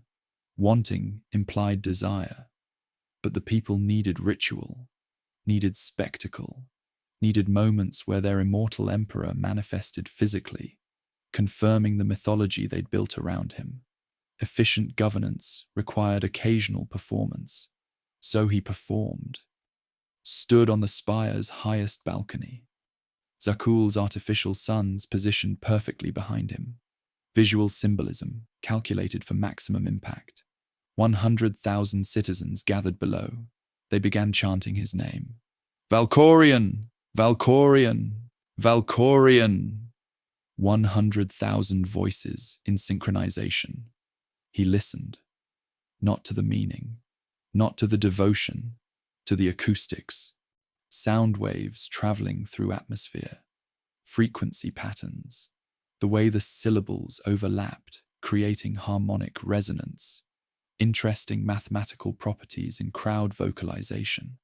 The chanting reached peak volume, decibel level, approximately 130, approaching pain threshold for human hearing. Duration, 4 minutes, 17 seconds before beginning to fade. He raised his hand, the gesture he'd practiced, the movement that signaled blessing, acknowledgement, paternal approval. The crowd erupted, joy, devotion, love for their eternal father.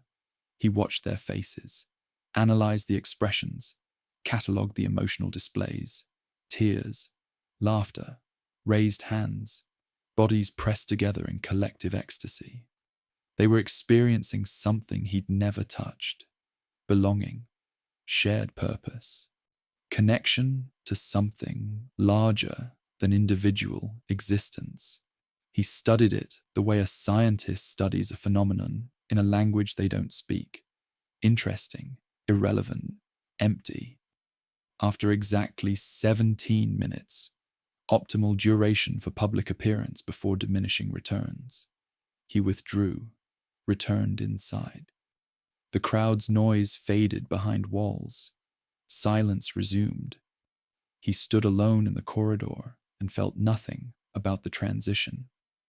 100,000 people loving him meant the same as 100,000 people hating him, meant the same as no people at all.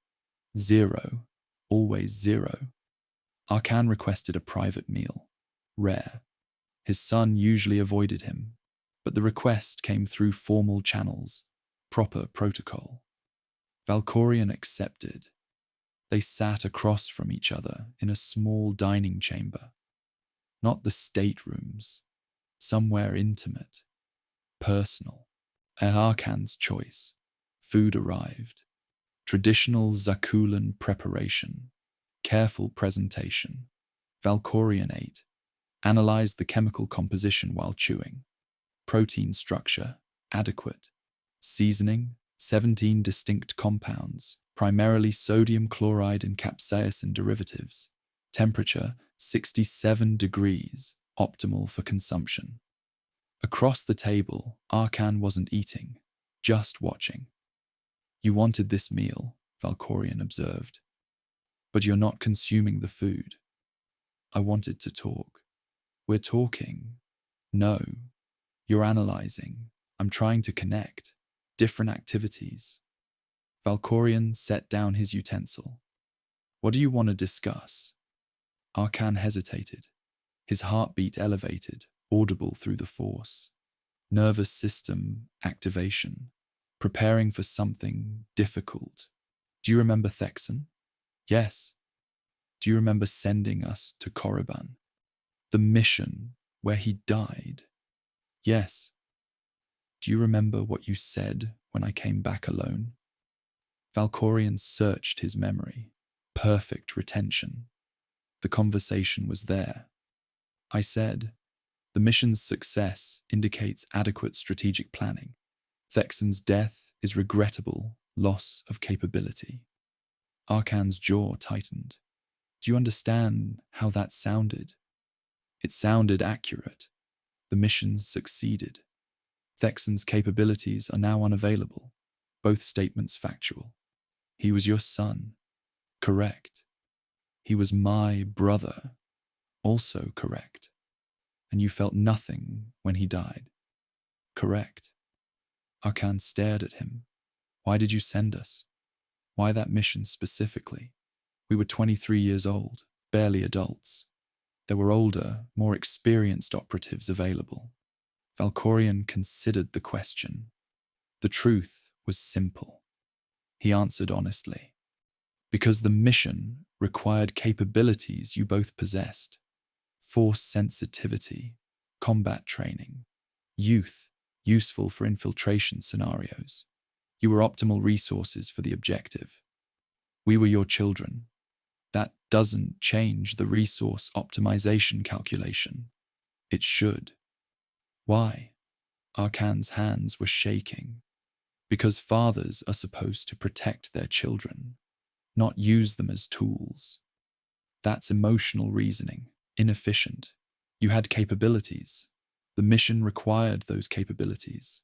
Assigning you was logical. Thexan died. Yes, that was a calculated risk. Probability of casualty was 37%. Thexan fell within that probability range. You knew one of us might die and sent us anyway." "Yes, and you felt nothing about it." "Correct."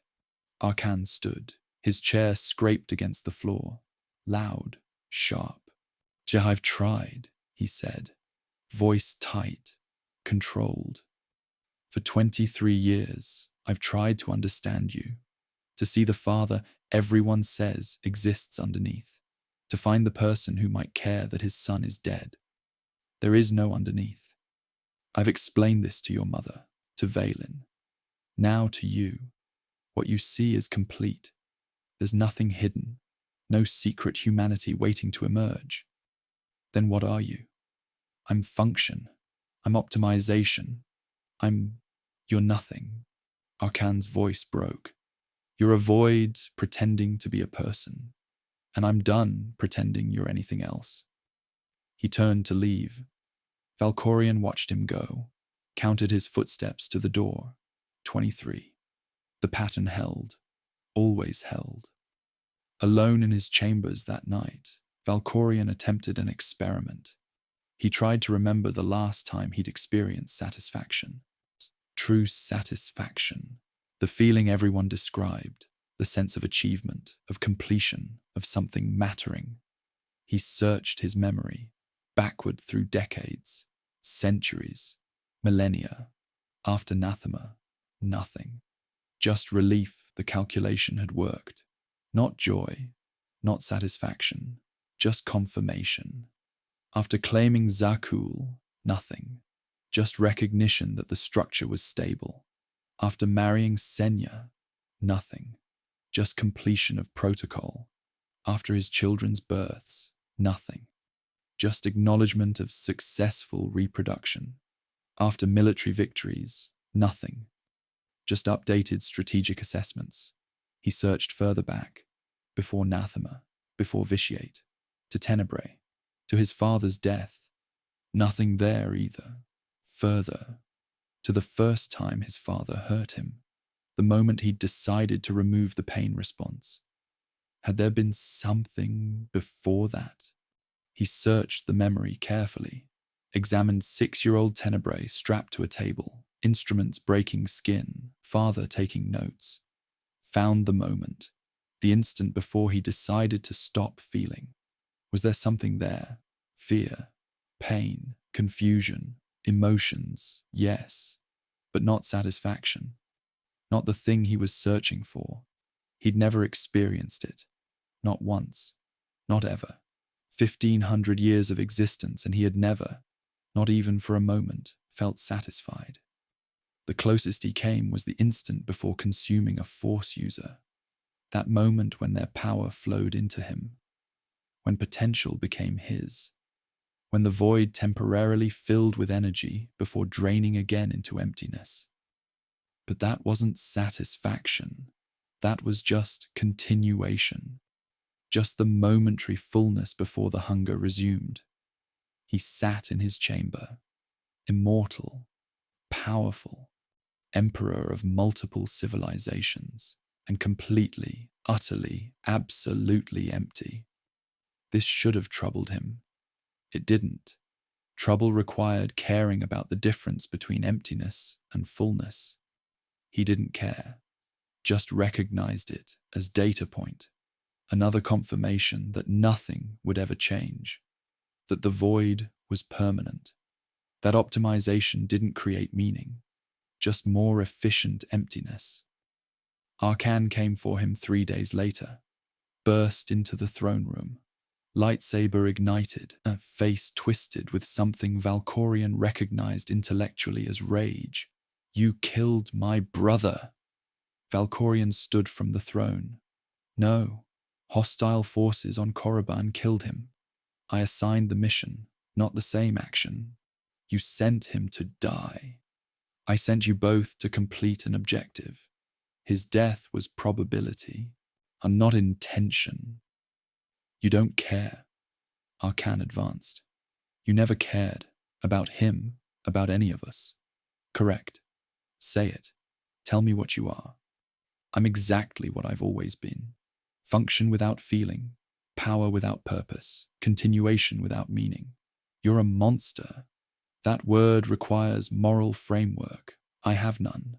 I'm simply optimization taken to logical conclusion. Arkan raised his lightsaber. Valkorion watched the blade, made no move to defend himself, Not because he accepted death, because he was curious, genuinely curious.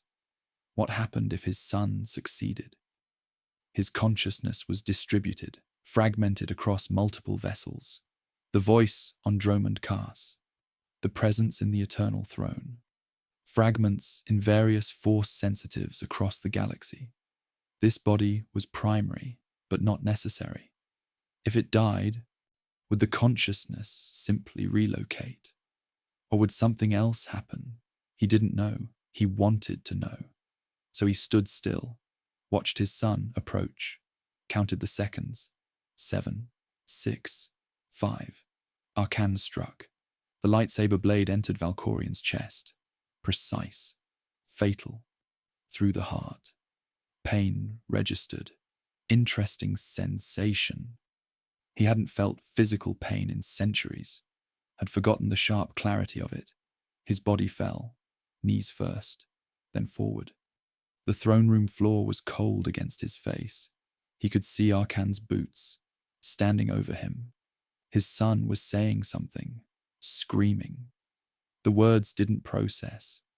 Valkorion's consciousness was already moving, already evacuating the dying flesh, already seeking new vessel, the Outlander. There, across the throne room, the one who'd helped defeat him, the one whose mind was strong enough to contain him temporarily. Perfect. His consciousness rushed forward, entered, settled. The Outlander's awareness recoiled, tried to reject him. Too late. He was already integrated. His body, his original body, the one he'd made immortal on Nathema 1,500 years ago, was dead on the throne room floor. Arcan was standing over it, horrified, triumphant, broken. Valkorion watched through the Outlander's eyes, observed his son's expression, catalogued it. The last thing his body had seen. Arcan's face, rage dissolving into horror, victory collapsing into grief. The last thing Valkorion thought before the transfer completed. Interesting. Not fear, not regret, not sadness at his own death. Just analysis, just data. Just the cold recognition that his body had been vessel, and now that vessel was discarded and continuation happened anyway. He died. His son had killed him, and he felt nothing about it except mild curiosity about the new configuration. Consciousness in another's mind. No body, no physical form, no presence except voice and awareness. Interesting, useful, empty, always empty. The Outlander was screaming inside their own head, demanding he leave, trying to expel him. He settled deeper, anchored himself, made it permanent. Calm yourself, he said. Voice inside voice, thought inside thought. We're going to be together for a while. May as well make peace with it. The Outlander's horror was palpable. Valkorion felt nothing about it, just recognized utility. This body was younger, stronger. The consciousness inside it was still human, still capable of emotion, of choice, of all the things he'd lost. Fascinating test subject, useful vessel, perfect continuation. His empire could fall now. Didn't matter. His children could grieve or rage or celebrate. Irrelevant. His body was dead on Zakuul's floor, and the galaxy would have to reconfigure around that absence. But he continued. Consciousness without form. Voice without body. Void without vessel. The same thing he'd always been, just more efficiently configured now. He had achieved peak power and lost everything. Achieved immortality and felt nothing. Built empires and remained empty. Created family and destroyed it. Died and continued anyway. The pattern held. Always held. Would always hold. Because he was the pattern. The cold made permanent. The void given awareness. The nothing that ate everything and remained nothing. Forever. Someone else's is silence. The Outlander's mind was different, not structurally. Neurologically, it functioned like any other human consciousness. Synaptic patterns, memory formation, decision-making architecture. But the texture was wrong. Valkorion had inhabited minds before. Voices, vessels, bodies he'd controlled remotely or consumed entirely. They'd all been hollow underneath. Sith lords who'd already carved out their own humanity in pursuit of power. Empty people wearing ambition like skin. The Outlander was full, not of knowledge. They were young, relatively inexperienced, full of something else, caring, investment, emotional connection to outcomes. They felt things about what happened, not strategically, not as calculation, just felt them. It was alien, uncomfortable, like living inside a language he'd studied academically but never spoken. He tried to establish dominance immediately. "Listen carefully," he said, voice resonating through their shared consciousness. "This arrangement is temporary. I will guide you. You will follow my instructions. Together, we'll—" The Outlander interrupted him, not with words, just pushed his presence to the side and went about their day, checking on their crew, planning their next mission, having a meal with Lana Benico, ignoring him completely. "Did you hear me?" Valkorion demanded. No response. They were talking to Lana, discussing strategy, listening to her concerns about the Eternal Fleet, making decisions based on what would protect their people, not what would maximize power, not what would optimize outcomes, what would keep people safe, people they cared about. "This is inefficient," Valkorion said. "You're prioritizing emotional attachment over strategic advantage." The Outlander paused mid-sentence, spoke internally. "Are you going to do this the entire time?" "Do what?" "Comment on everything I do. Criticize every choice. I didn't ask for you to be here. I didn't ask to be here either. Your mind is uncomfortable. Good. Maybe you'll leave." "I can't. The connection is permanent. We're bound until one of us dies." The Outlander resumed their conversation with Lana. Just continued, as if he were background noise. Valkorion had never been background noise. He'd been Emperor, God figure, the dominant presence in every interaction for 1,500 years. Now he was passenger, unwanted, unheeded, irrelevant. It was worse than death. Days passed. He tried everything. Offers of power. "I can teach you techniques that would make you unstoppable.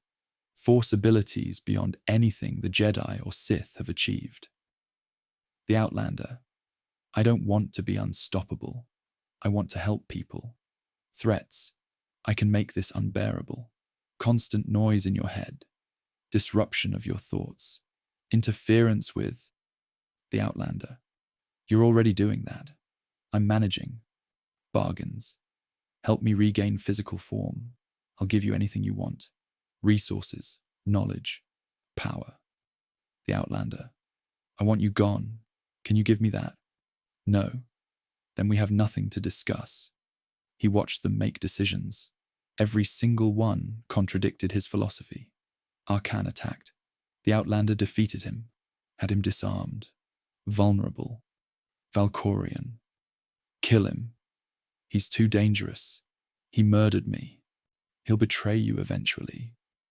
The Outlander lowered their weapon, offered Arcan mercy instead. "Join us," they said.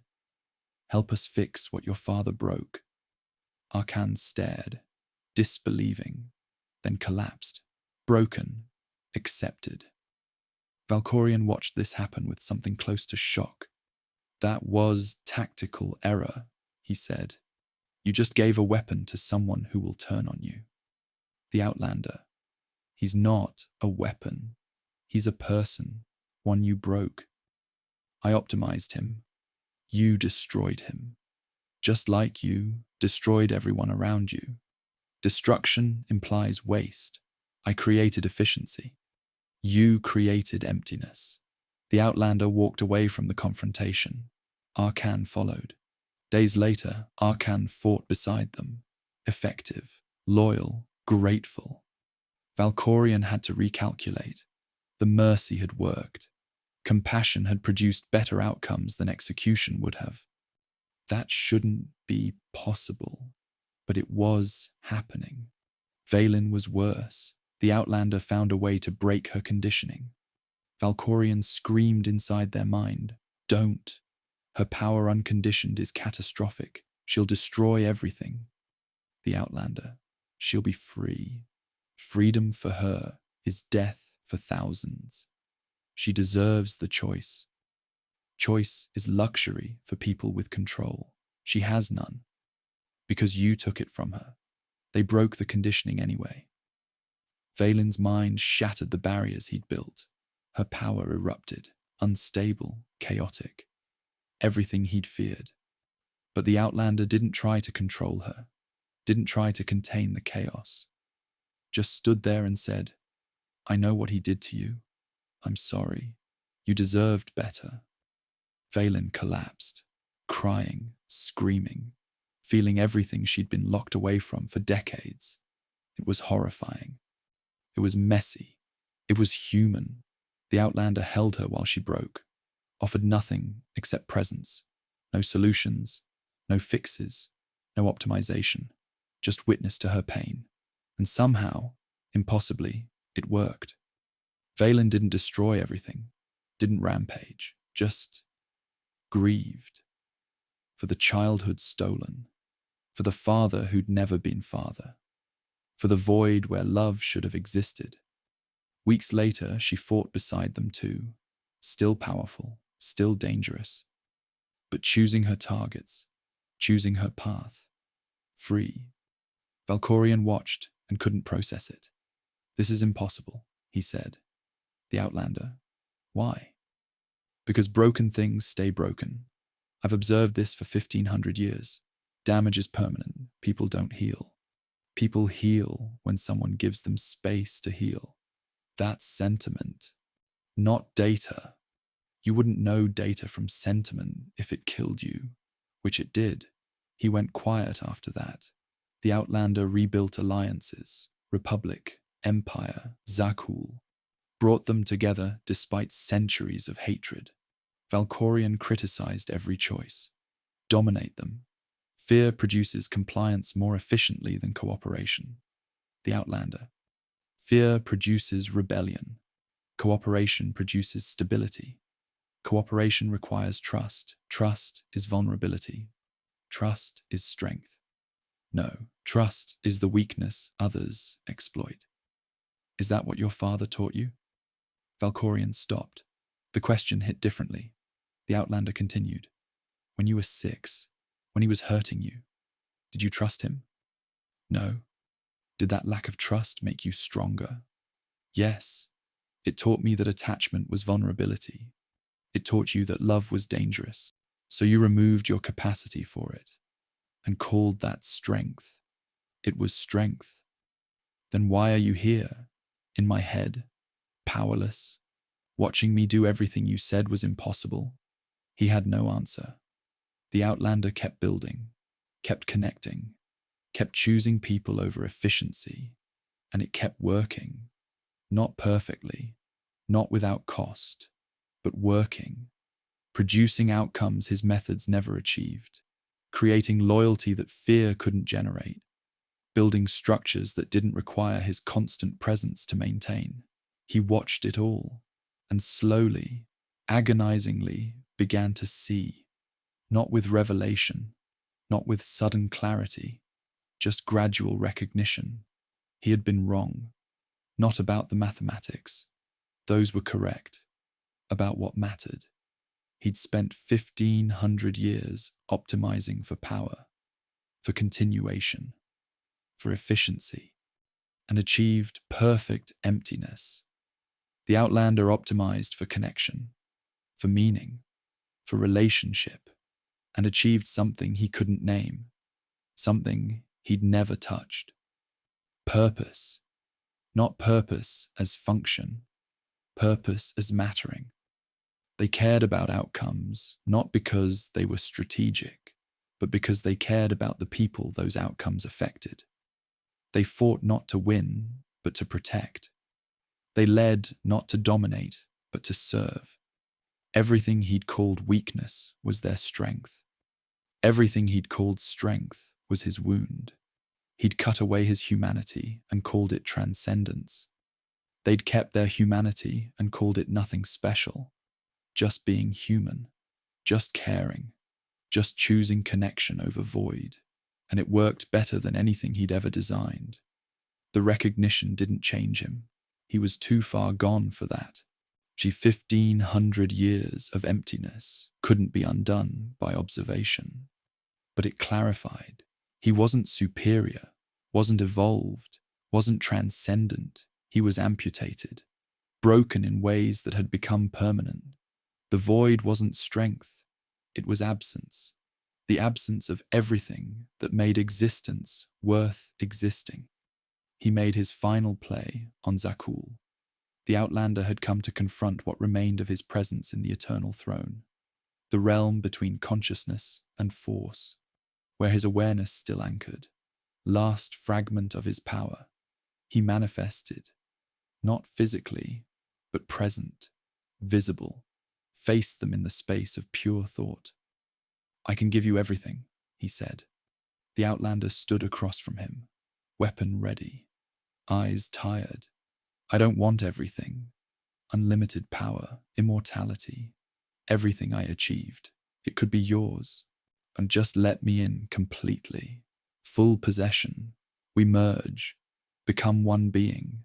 No, you're choosing death, mortality, limitation. Yes. Why?" The Outlander looked at him, really looked, not with fear, not with hatred, with pity. "Because I'd rather be human and mortal than be what you are forever." The pity broke him worse than any blade ever had, worse than Arcane's strike, worse than 1,500 years of emptiness. Someone looked at everything he was, all his power, all his immortality, all his optimization, and pitied him for it. Saw it as poverty, not wealth, as loss, not gain, as tragedy, not triumph. "You don't understand," he said, voice breaking, actual emotion bleeding through for the first time in centuries. Not joy, not satisfaction, desperation. "I gave up everything to become this. Everything. And you're saying it was worthless?" "No," the Outlander said quietly. "I'm saying you were lied to. Someone told you that feeling nothing was strength, that connection was weakness, that love was vulnerability, and you believed them. And you built your entire existence on that lie. And now you're so far into it that you can't find your way back. There is no back. I am this. I know, and I'm sorry for you. Don't," the word caught, "don't pity me." "Why not?" "Because I'm beyond it. I'm beyond everything." "You're beyond nothing. You're trapped in nothing. You've been trapped for 1,500 years. And the worst part is you don't even know you're trapped because you can't remember what freedom felt like." He stared at them. This young human, this person who had everything he'd destroyed in himself. Connection, hope, humanity. And he couldn't take it, couldn't consume it, couldn't become it. For the first time in 1,500 years, he wanted something. Not strategically, not as optimization. Wanted to know what it felt like to care, to matter, to be human. But wanting it didn't give him the capacity for it. The amputation was permanent. The void was complete. He was exactly what he'd always been. Nothing. Just nothing. Forever. "Then finish it," he said. The Outlander raised their weapon. "I'm sorry you never got to be human," they said, and struck. They came for him together, not physically, This wasn't the material world where bodies moved through space and weapons cut flesh. This was deeper, the realm where consciousness touched the Force, where identity and power intertwined, where Valkorion had anchored himself across 1,500 years of existence, his last refuge, his final throne. The Outlander stood before him, but not alone. Arcan materialized at their side, then Vaylin, then Sinya, his family, everyone he'd failed, everyone he'd used, everyone he'd broken, standing together against him in the space between thought and reality. Valkorion looked at them, counted them automatically. 4. 4 people who should have loved him and learned emptiness instead. "You cannot destroy me here," he said, his voice resonating through the Force itself. "This is my realm, my power. I am permanent, eternal. I am alone," Senya finished. "You're alone. You've always been alone. That's all you've ever been." He stared at his wife, former wife, the woman who'd loved him once. "You misunderstand the situation," he said. "This isn't about emotion. This is about power. I have consolidated consciousness across centuries, fragmented myself through the galaxy, anchored to the eternal throne, to Nathema, to vessels you haven't discovered. You cannot sever all connections simultaneously." "We don't need to," Arcan said. His son's voice was steady, certain. "We just need to cut the core, the part of you that's trying to possess the Outlander, the part that's here, now, vulnerable." "I am not vulnerable." "You're desperate," Vaylin said. Her voice was different than he remembered, clearer, no longer compressed by conditioning. "For the first time in 1,500 years, you want something. You want to continue. That makes you vulnerable." He analyzed her statement, searched for the flaw, found none. She was correct. He wanted continuation, not strategically, not as optimization. Wanted it, the way beings with emotional capacity wanted things. When had that changed? When had the momentum become choice? He couldn't identify the moment. Somewhere in the Outlander's mind, somewhere watching them live, somewhere in the forced intimacy of sharing consciousness with someone fully human, he'd started wanting again, had started caring about the difference between existing and not existing. The part of him he'd amputated had grown back wrong, twisted, desperate, grasping. "I have given you everything," he said, looking at his children, at Senior. "Power, training, empire, legacy, everything you needed to be strong. You gave us nothing," Arcan said quietly. "Nothing that mattered. We didn't need strength. We needed a father." "You were empty," Vaylin interrupted. "You performed fatherhood the way you performed everything. Precisely. Coldly. Without understanding what you were performing. You gave us power because you understood power. You couldn't give us love because you'd cut it out of yourself before we were born. Love is weakness." "No," Senya said. "Love is the only thing that isn't weakness. It's the only thing that makes strength mean anything. You never understood that. You spent 1,500 years calling your amputation transcendence, but it was just mutilation." He looked at them, his family, standing united against him. The irony was not lost. He'd broken each of them individually, and in breaking them, he'd given them something he'd never had: shared trauma, shared understanding, shared recognition of what they'd survived. They were connected by their wounds, by what he'd done to them. He'd created the very thing he'd spent his existence avoiding: attachment. They cared about each other because of what he'd put them through. His optimization had produced the exact opposite of intended outcome. "You cannot win," he said. "Last attempt. Last argument. Even if you destroy this fragment, others remain. I am distributed, permanent, inevitable. We know, the Outlander said. We've already severed the others. He reached out through the Force, searching for his anchors. The voice on Dromund Kaas, gone, destroyed. The presence in the eternal throne, cut off, dissolved. The fragments in various Force sensitives, purged, eliminated. Every connection he'd built over centuries, severed while he'd been focused on the Outlander, while he'd been trying to convince them to accept full possession. They'd been systematically destroying everything else. Impossible, he said.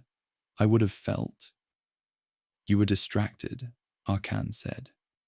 Too focused on winning the argument to notice you'd already lost the war. You taught us that. Strategy over tactics, objective over engagement. His own lessons, used against him.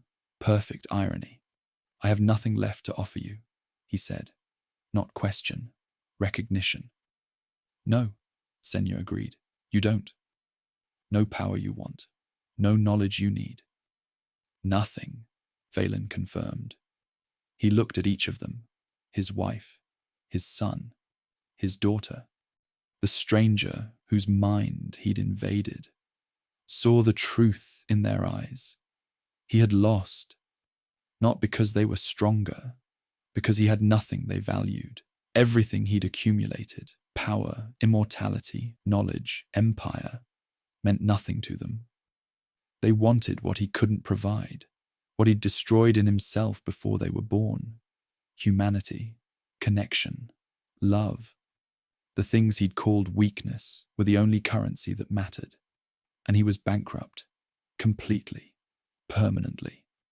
Do it, he said. They moved together.